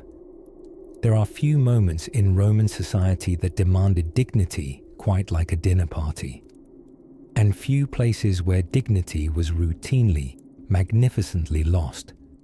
The Roman convivium, or banquet, seems from a distance like a tasteful affair, reclining guests, wine flowing, servants padding quietly from dish to dish. But beneath that veil of elegance lay unwritten codes, social landmines, and a strange obsession with appropriate bodily noises. Yes, burping, and worse. Etiquette at the table was incredibly important, and incredibly awkward. For starters, Romans reclined while eating, propping themselves on their left elbows, which made digestion a precarious business from the start. If you sat upright like a barbarian, or, God forbid, if you used your right elbow, expect disapproving glares sharp enough to trim your toga fringe. The reclining position also created a strange intimacy. Everyone was basically lying, side by side, sharing food with hands and the occasional double-dipped fig. It was equal parts banquet and very polite mosh pit. Naturally, this closeness led to rules about everything from how you reached for oysters to how long a man could drone on about his poetry before someone pretended to drop a date under the couch to escape. But nowhere was etiquette more fiercely enforced than in the dark realm of bathroom breaks. In the modern world, if a guest quietly excuses themselves mid-dinner, no one bats an eye. In Rome, such a departure could cause social ruin. You see, timing was everything. A guest was expected to manage his digestive affairs before arriving, and again after. During the meal, absolutely not.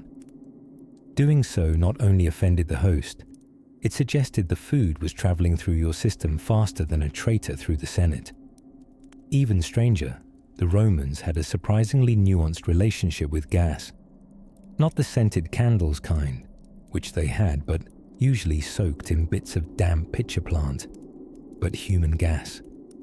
Emperor Claudius, in one dizzy moment of legislative generosity, actually proposed a law permitting people to pass wind at feasts without fear of shame.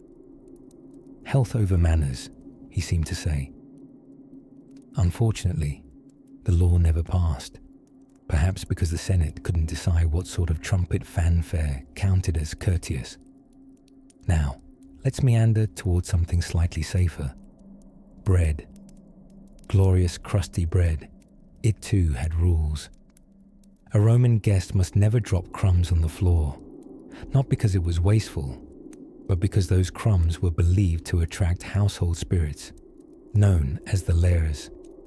And if you spilled too many, well, now your host's house was crawling with tiny, possibly annoyed deities, which, as you may imagine, did not guarantee a second invitation. Introductions also had curious customs. When guests arrived at a dinner party, it was polite to greet the host with a kiss on the cheek.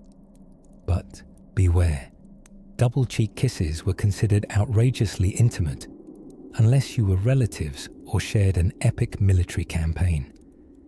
Accidentally kissing the host twice might get you lumped in with the gladiator groupies, or worse, the mime enthusiasts.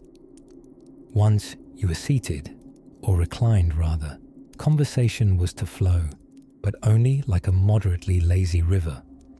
Talking about money was strictly forbidden. So too was excessive discussion of illness, bodily functions, or the Calabrian cheese crisis. Never mind that it involved an actual rebellion of upset goat herds. The safe bets were mythology, astronomy, or gently mocking poets from the provinces.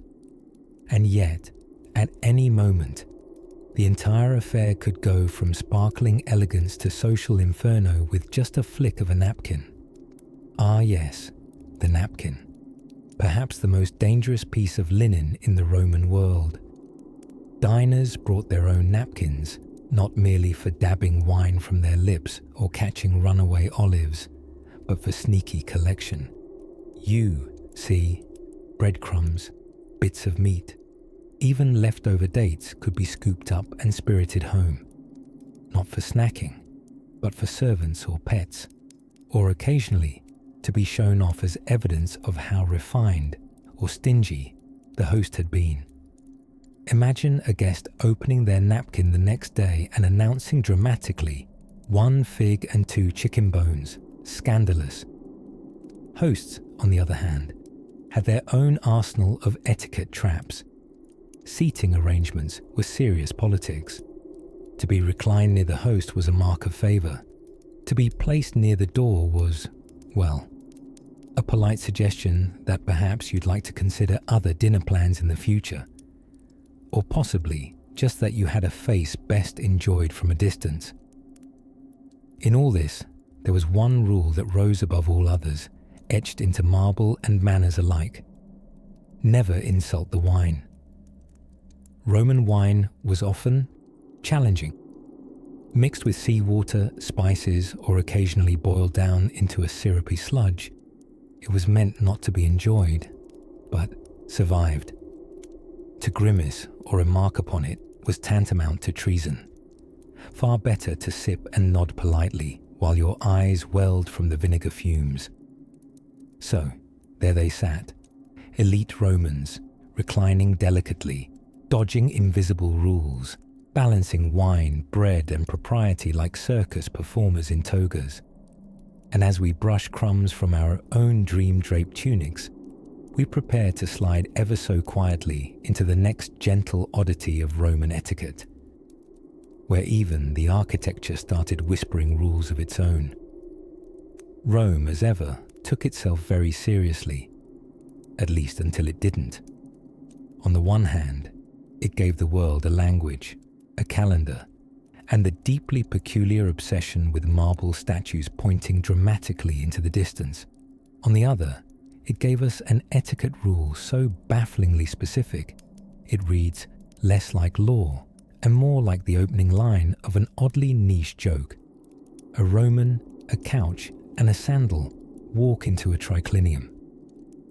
In the realm of ancient Rome, sharing a meal wasn't just eating, it was performance art with crumbs.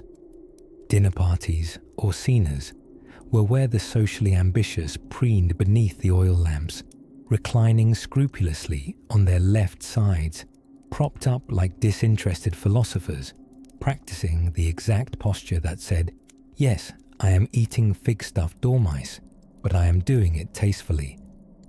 The etiquette here was exhaustive. For instance, reclining was mandatory at fancier dinners. To sit up straight while others languidly lay about was a breach worthy of whispered derision and perhaps being bumped off the better triclinium couch, which, in high society, might as well have been exiled to the provinces. But we are not here to recline just yet. Instead, let us focus on footwear. Specifically, the Roman etiquette law surrounding sandal removal at banquets. In modern times, one either takes off their shoes at the door or brazenly marches through someone's living room, trailing pebbles and the scent of adventure. But at a formal Roman dinner, the rules were clear. Your sandals came off inside the house, but not just anywhere. Oh no, they had to be removed by a slave, ideally one assigned for just that task. This was the servus ad paides, essentially, the foot attendant, a job neither wildly respected nor particularly glorified. His task, crouch, delicately remove the guest's dusty, likely sweat-saddened sandal, and offer no commentary, no eye rolls, no visible signs of psychological distress.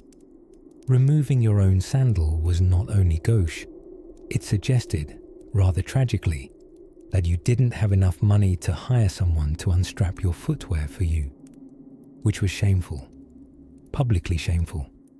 Now, once unshod, it was absolutely forbidden to sprawl out and touch other diners with your feet. The couches were narrow. The wine flowed freely. These things happened. But it was deeply frowned upon to gently nudge Lucius under the table with a wandering toe. Feet were not flirtation tools in Roman, high society.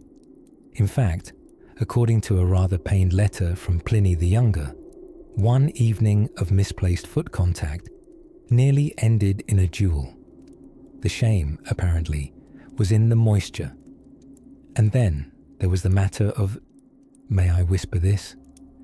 Burping. It might comfort you to know that unlike some later uptight centuries, the Romans were surprisingly permissive on this front. In fact, burping at a banquet was sometimes encouraged, seen as a flattery to the chef, a satisfied exhalation of inner joy through the upper GI tract.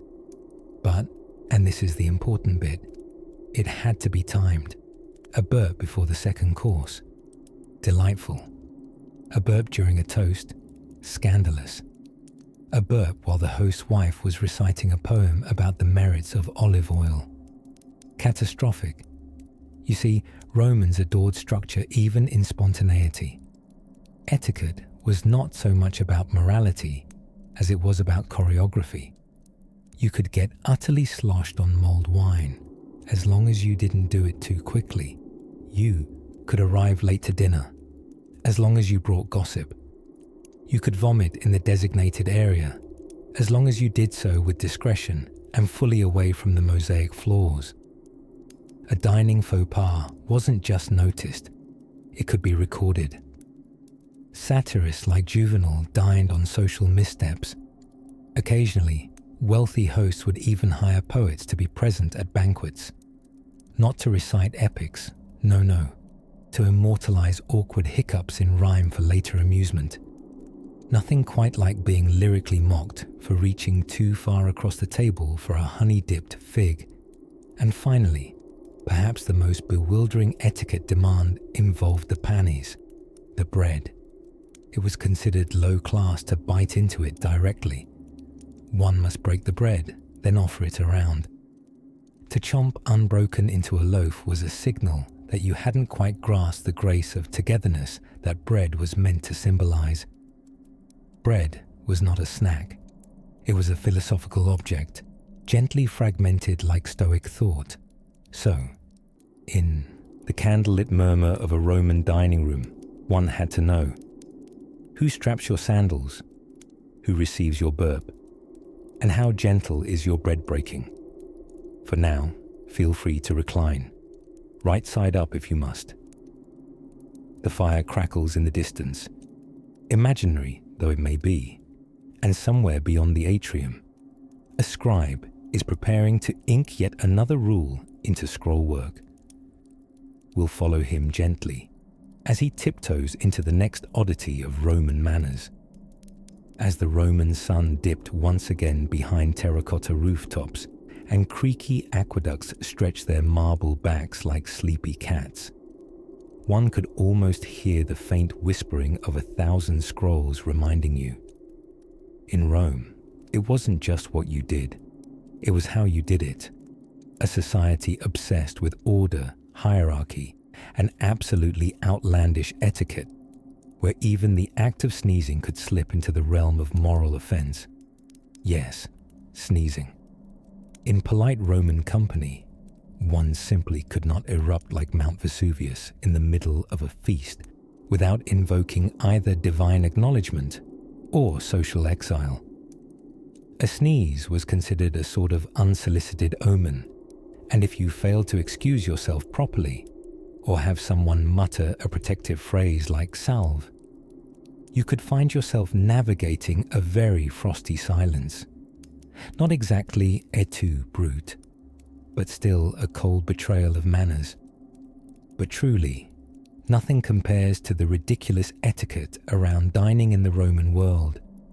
Picture a lavish convivium, what we might generously call a dinner party, though that's like calling the Colosseum a neighborhood amphitheater.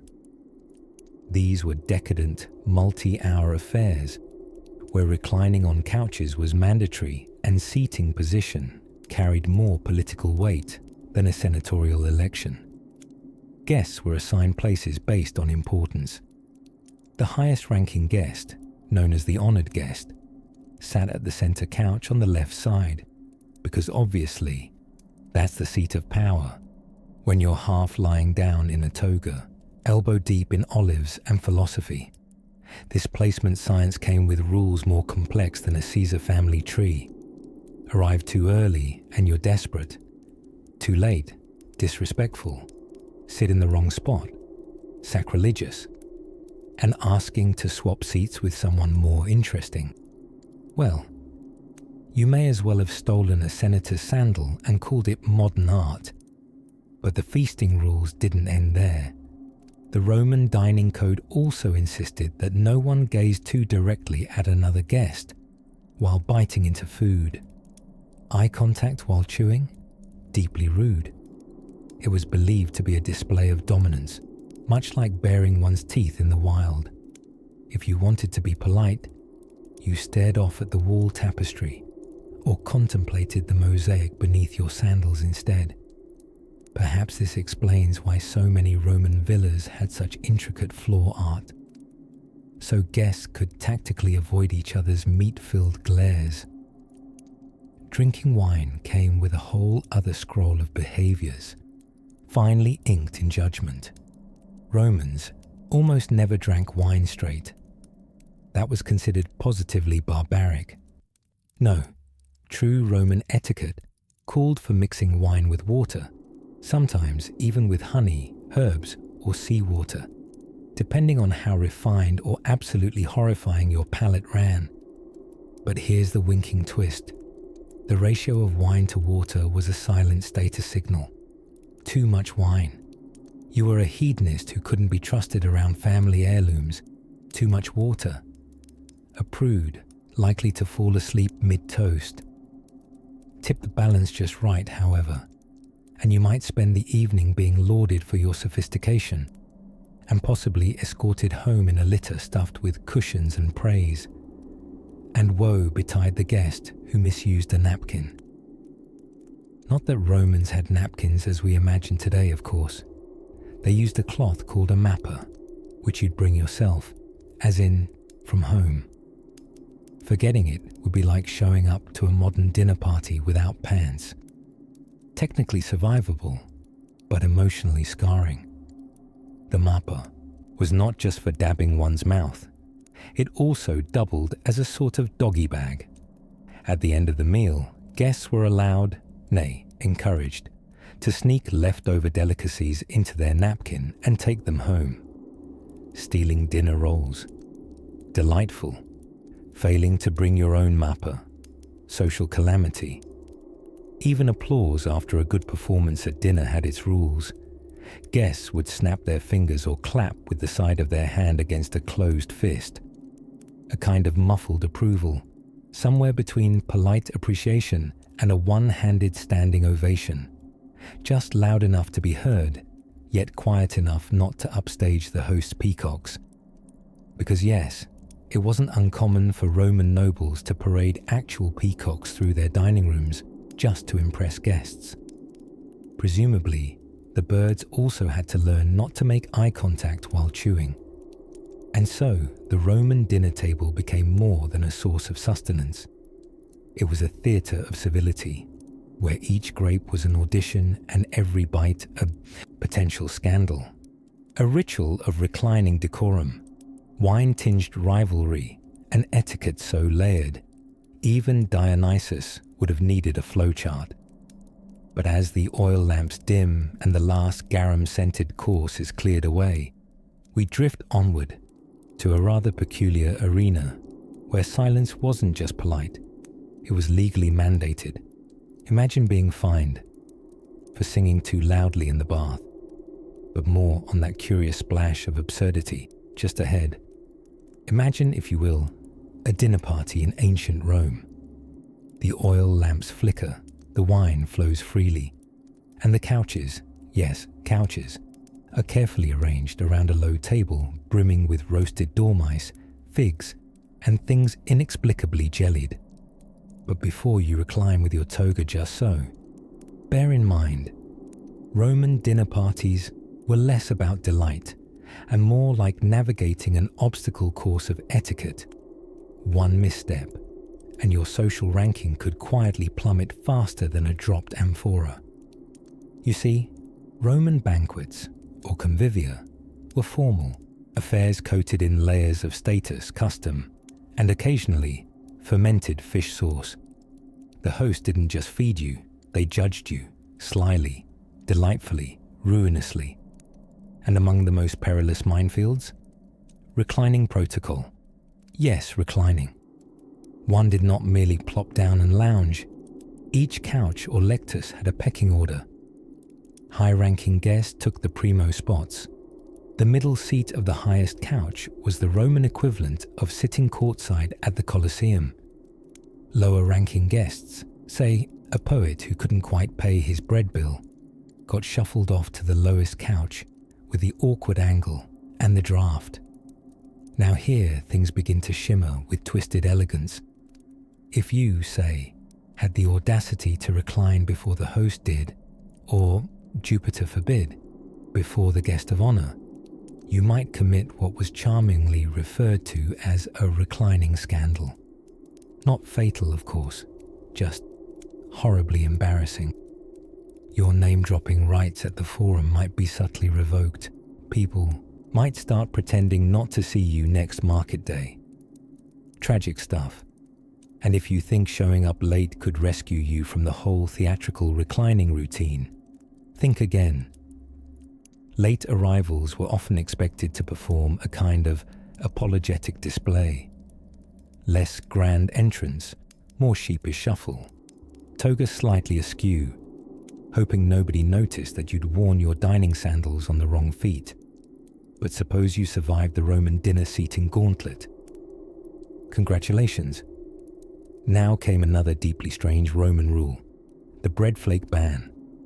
Roman bread, called panis, was not always the light, fluffy delight one dreams of. Often, it was dense, gritty, and liable to shed crumbs that would make modern-day croissants seem downright polite. Flicking those crumbs onto the floor, disgraceful. But brushing them into your toga folds, worse. Only the truly refined guest knew to use the correct tool. The stylus-like scoper, a miniature bread brush some guests carried expressly for decrumbing themselves during banquets. Yes, your dinner manners were evaluated right down to your crumb husbandry. Still, no faux pas brought deeper horror than the dreaded eructatio publica, the public belch. Romans broadly considered controlled digestion a mark of refinement. Unlike some ancient cultures where burping might be a compliment, in Rome, letting loose a celebratory belch after gorging on garum-marinated sea urchin was a recipe for side eyes from the senator's wife, and perhaps even a furious letter from your patron. You might as well have loudly debated Cicero's orations with a mouthful of lentils.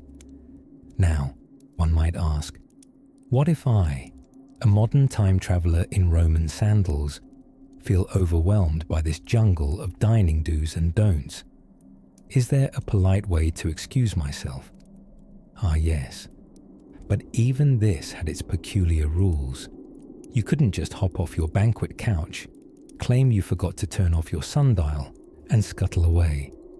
In most refined homes, excusing oneself mid-meal required an elaborate nod, a carefully offered apology involving possibly the health of your aged uncle, and then, get this, a physical exit that didn't disturb the couch cushions you'd been reclining on. Some Romans practiced this maneuver like a sort of slow, silent banquet yoga. The consequences of breaching these rules weren't immediate or dramatic. No gladiators lunged from behind a curtain if you spilled your wine or talked with your mouth full. But public embarrassment and private whispers were, in many ways, more enduring. A good host remembered your faux pas not for the night, but possibly forever. Still, Roman dinner parties continued, stuffed with odd regulations and unspoken performances. They were performances not of food, but of status, control, and delightfully fussy behavioral gymnastics, and all in the name of hospitality. So the next time you tuck into your midnight snack, remember, in Rome, the art of eating could be more dramatic than the theatre, more dangerous than a plebeian election, and, if you did it right, just polite enough to keep the gossip at bay. And speaking of gossip, next, we drift into an especially hush-hush corner of Roman etiquette, one that begins not at the banquet table, but in the bathhouse. Let's talk about grapes, or more precisely, the Roman etiquette surrounding the consumption of grapes, because naturally, no civilization is complete without an official position on how to eat fruit. In the bustling streets of Roman cities, amid the clang of sandals and the rustle of togas, dining was not simply a matter of sustenance. It was a performance art governed by social codes more intricate than a senator's family tree.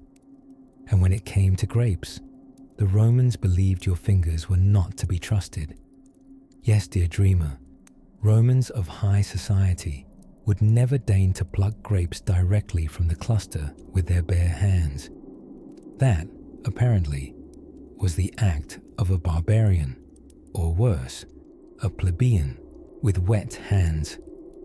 Instead, refined Romans used their mouths, daintily tugging a grape off the stem with their lips alone, like a polite woodland creature who'd been invited to an elite symposium. Now, this may sound whimsical, perhaps even a bit romantic, until you imagine an entire banquet hall of stern-faced senators awkwardly lip-snagging grapes in candlelight, trying not to misjudge a stem and end up looking like a pelican wrangling spaghetti. It was all part of the Romans' relentless campaign to turn everything, into a symbol of status. They believed that even the smallest gesture at the dinner table could signal one's upbringing, education, and moral standing. Bread broken unevenly, clearly raised without discipline, a strip of dormouse meat chewed too noisily. One might as well have been raised by goats on the Palatine Hill. There were even etiquette manuals of the time, some written by moralists like Pliny the Elder, and various Stoic philosophers who apparently viewed bad table manners as the first step towards societal collapse. One such unwelcome behavior: laughing with food in your mouth. In Rome, doing so wasn't just rude, it was practically treasonous. Nothing, they claimed, undermined the dignity of the Republic faster than a chortling patrician spewing crumbs of honey cake onto his neighbor's tunic. And if you ever found yourself invited to a Roman dinner party, perhaps reclining on the far edge of a triclinium cushion, you better be ready to follow another unspoken rule. Don't reach across the table. Not for olives, not for oiled turnips, and certainly not for that dazzling little dish of garum-soaked anchovies. Reaching, like touching grapes, was considered unnervingly primal. It evoked not the cultured elite, but a hungry shepherd lost in a buffet. Instead, you waited. You waited for a slave, likely dressed better than your uncle, to bring the dish close to you. And even then, scooping up too much food at once risk marks against your social reputation. Too much honey-glazed dormouse on your plate. Someone in the corner, probably a cousin of Cicero, was silently judging you. But perhaps nothing says more about the twisted charm of Roman etiquette than their complicated relationship with sneezing. Now, you might think sneezing would be considered a bodily function best ignored or politely excused. But in ancient Rome, sneezing was often treated as an omen, from the gods no less. If someone sneezed at a party, it was common practice to pause and offer a small blessing, perhaps a murmured salve, or a subtle raise of the wine cup. Some ambitious guests would even stand and bow slightly, as if Jupiter himself had infiltrated the room through one's sinuses. No less important was keeping your toga properly arranged at all times amid all this sneezing, tugging, and grape-mouthing. A toga, as you'll recall, was not so much a garment as a 20-pound origami napkin worn over one shoulder. Slipping out of it, even just a little to cool down or scratch an itch, could offend your host's sense of decorum. And so, imagine the strain. You're reclining sideways at an angle that would confound a modern chiropractor, trying to lip-grab a grape without looking feral, while also suppressing a sneeze that might make a magistrate interpret divine disapproval. Luxury, it seems, was exhausting. Of course, none of this applies if you were seated at the lowest end of the table, farthest from the host, nose to nose, with a visiting cousin no one liked. The etiquette down there was more relaxed. You might even, gasp, eat with your hands, though certainly not with joy. Yet even the lowliest diner knew better than to pick their teeth in public. For that, one either excused oneself or faced the disdain of generations of ancestors who had conquered Gaul, yet never once picked spinach from between their bicuspids during dessert. Ah, but dessert, that's another tale, entirely, complete with honey cakes, blushy figs, and candles that sputtered like little volcanoes of sugar. But before we arrive at sweet endings, we must drift just a little further into the peculiar protocols of what to wear and what not to mention at the Roman baths. Imagine strolling through ancient Rome on a breezy spring afternoon, your sandals slapping softly against the cobblestone and your tunic, thankfully, well within regulation length. The sun filters between marble colonnades, and the forum hums with lazy civic gossip. At first glance, all seems civilized, but lurking beneath the gentle rhythm of Roman life is the subtle tyranny of etiquette. For example, let's say you're invited to a banquet, a convivium. You show up fashionably early, hoping to sneak an extra oyster or two, but you've already fumbled. In Rome, arriving early to a dinner wasn't eager. It was downright rude. Guests were expected at a specific hour, ideally timed so they could waft in just as the host had finished subtly rehearsing his speech of welcome and the amphorae of wine had been artfully uncorked. Too early, and you were seen as either uncultured or suspiciously hungry. Too late, and people started whispering about your morals, or worse, your digestion. Then came the matter of reclining. Romans didn't just sit at mealtime. They reclined dramatically on couches, propped up on their left elbows in the most uncomfortable imitation of leisure ever devised. But there were rules, of course. Strict ones. For instance, where you reclined signaled your social status. Only esteemed citizens earned the primo spots on the lectus immus, the lower couch, where the food arrived hot and the wine never missed a lap. If you were less exalted, you might end up on the last couch, near the draught and the fish sauce. Even reclining angles had social significance. Lounging too far back could be seen as decadent or ungrateful. Too forward, and you risked appearing overeager, like a man who had not seen olives in months. The sweet spot, a relaxed lean suggesting you were important enough to be comfortable, but respectful enough to remain alert, just in case someone proposed a toga redesign vote between courses. Speaking of togas, Roman attire came with unspoken but ironclad rules. The toga itself was like wrapping yourself in a prideful 4-meter bedsheet while fighting vertical origami, and still, it had to be worn just right. One shoulder uncovered, the folds even, the drape dignified. Let your toga drag on the ground, and passers-by might assume you were mourning, protesting, or worse, unaware of proper stitching technique. The ultimate faux pas was putting it on without help. The toga was so complex that upper-class Romans kept a slave skilled exclusively in toga arrangement, named, charmingly, a vestiblicus. This poor soul's job was to stand behind their master, spin, fold, fluff, pinch, and secure fabric like a fashion whisperer until their employer emerged looking mildly inconvenienced but very senatorial. To adjust it mid-forum, unaided, was to risk public mockery on an epic scale. There may not have been Twitter, but Roman poets were always watching, always rhyming. And when nature called, oh sweet innocence, public toilets in Rome were social hubs of porcelain politics. Men sat side by side, no partitions, lots of eye contact, and absolutely no reading scrolls in solitude. You'd think, perhaps, that in such an exposed setting, people would be excused from strict behavior. But no, there were protocols. No excessive grunting, no extending of conversation past a polite nod, unless you truly had a comment worth delaying the entire digestive assembly line. And you always brought your own sponge on a stick. To forget, it would not only mark you as ill-prepared, but also put you perilously close to borrowing someone else's. Not advisable.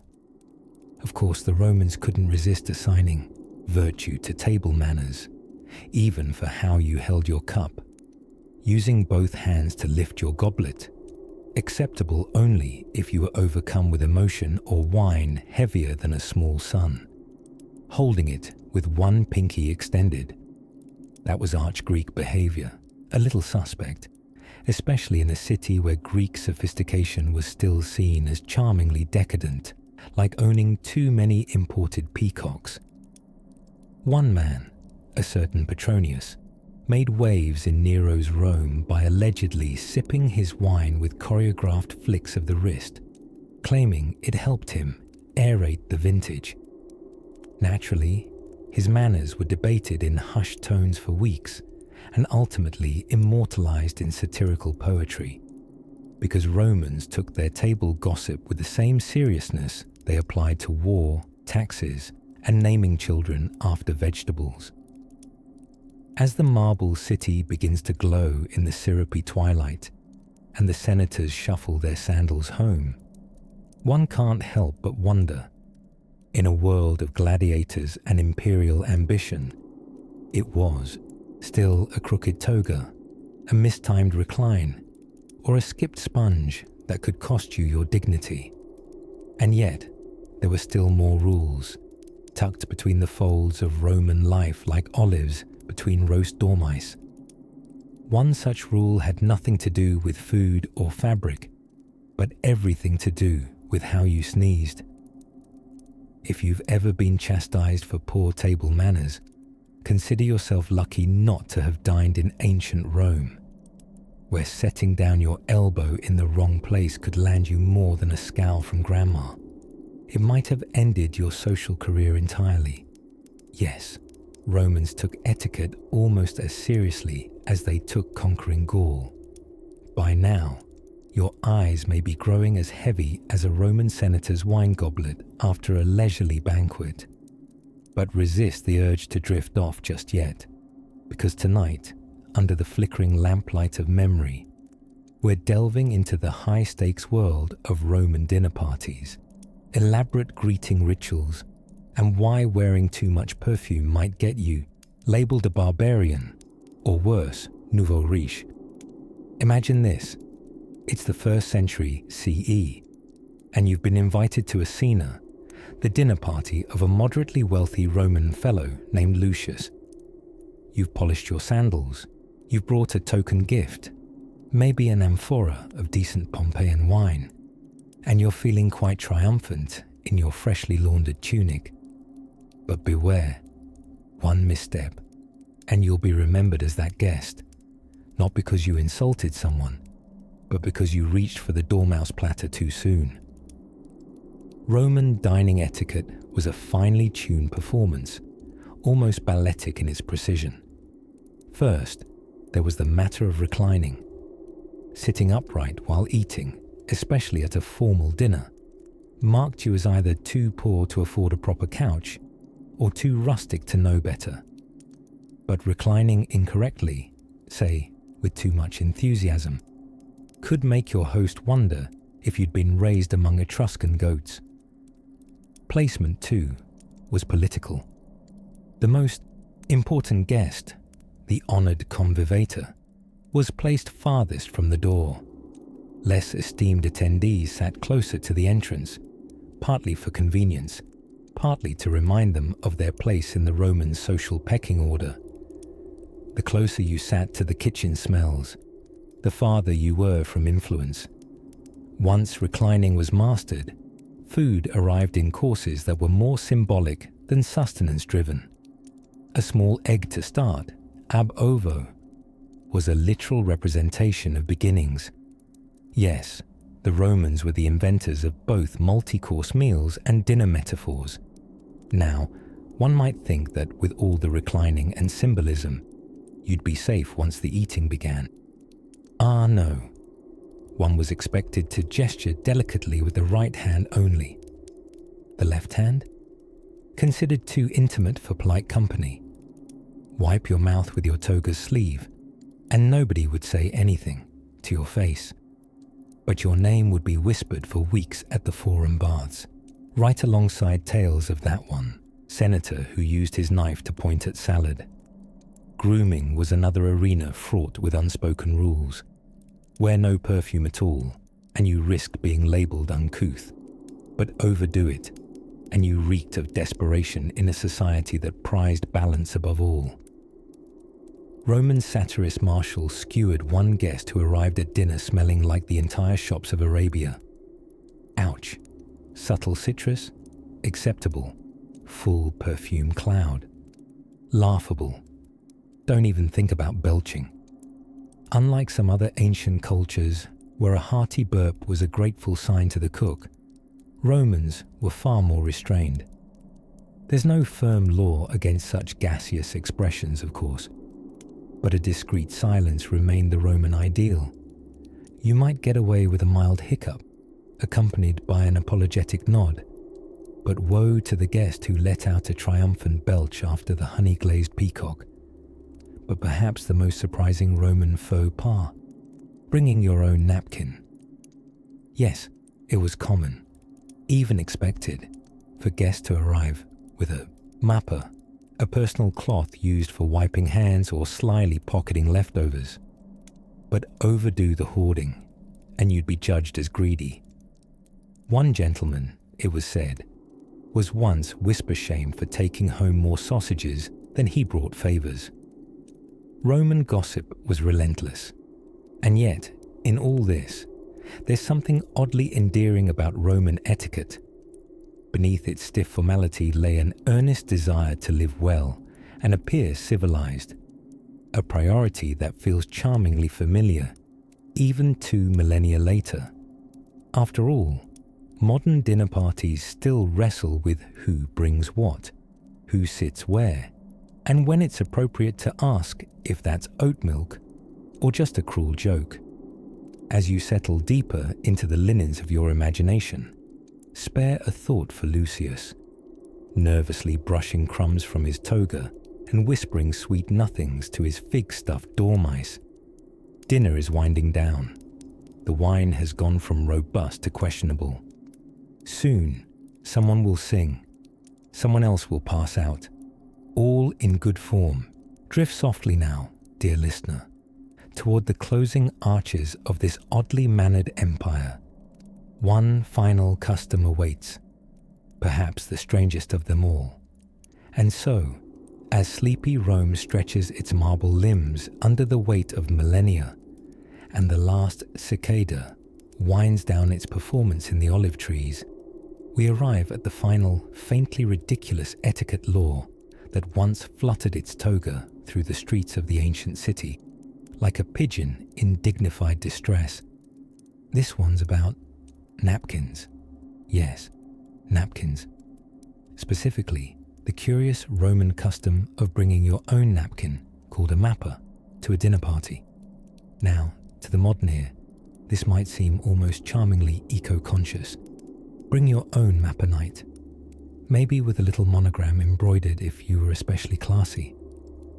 But this wasn't about saving fabric or showing off your needlepoint. No. This was Roman etiquette in its most suspiciously judgmental form.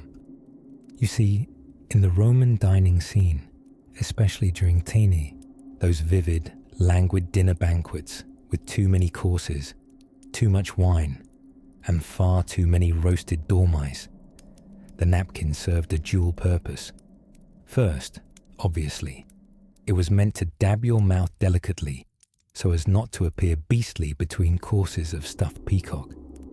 But second, and far more critically, it was used to smuggle leftovers home. Ah, the mappa, noble precursor to the Tupperware container. It was entirely common for guests to wrap up delicacies from the table in their napkins, folding them carefully like sacred relics to be carted home, either for a late-night snack, a grateful household servant, or simply to gloat. Hosts were expected to look the other way, feigning oblivion even as entire birds disappeared into the folds of someone's silk mappa. This inadvertently gave rise to napkin-related intrigue. Did Gaius bring a larger-than-average mappa just to collect more honey-glazed chestnuts? Did Lucia, accidentally, wrap her silk shawl around 12 steamed oysters and pocket it? Could a particularly clumsy droplet of garum have been smeared across the triple-stitched monogram of a rival's napkin during a petty social skirmish? Oh yes, the politics of the mapper were real.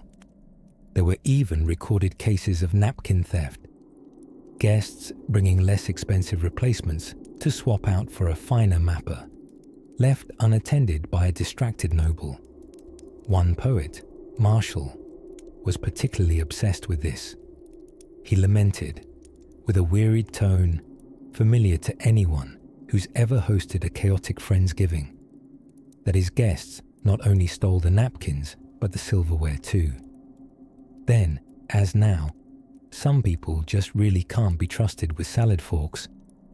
So entwined was the napkin in Roman etiquette that forgetting to bring one, or worse, attempting to ask the host for a spare, was tantamount to social exile.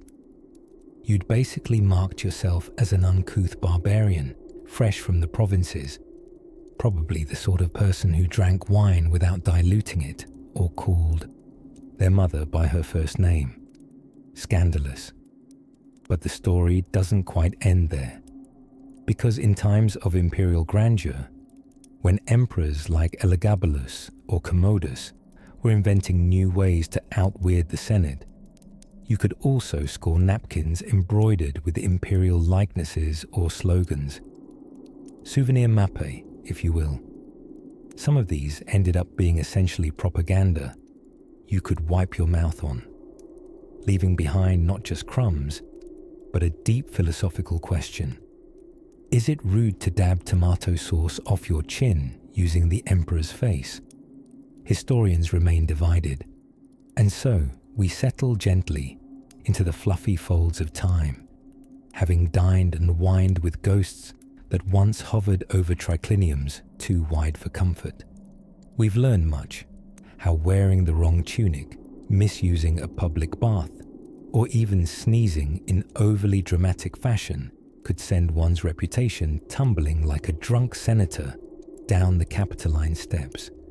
But now the candles at the banquet of odd Roman etiquette flicker out one by one. The last fig has been smuggled, the spoon has been palmed, and Gaius has hiccuped himself into a postprandial stupor on a nearby chaise. Let's allow ancient Rome to fade into its marble dreams, and let the soft cooing of doves guide us into our own sleep. After all, if you're still awake, you may find yourself wondering which rules of today might someday seem as strange as these. But for now, let's let the past rest, and let you, dear dreamer, drift quietly into the hush of history.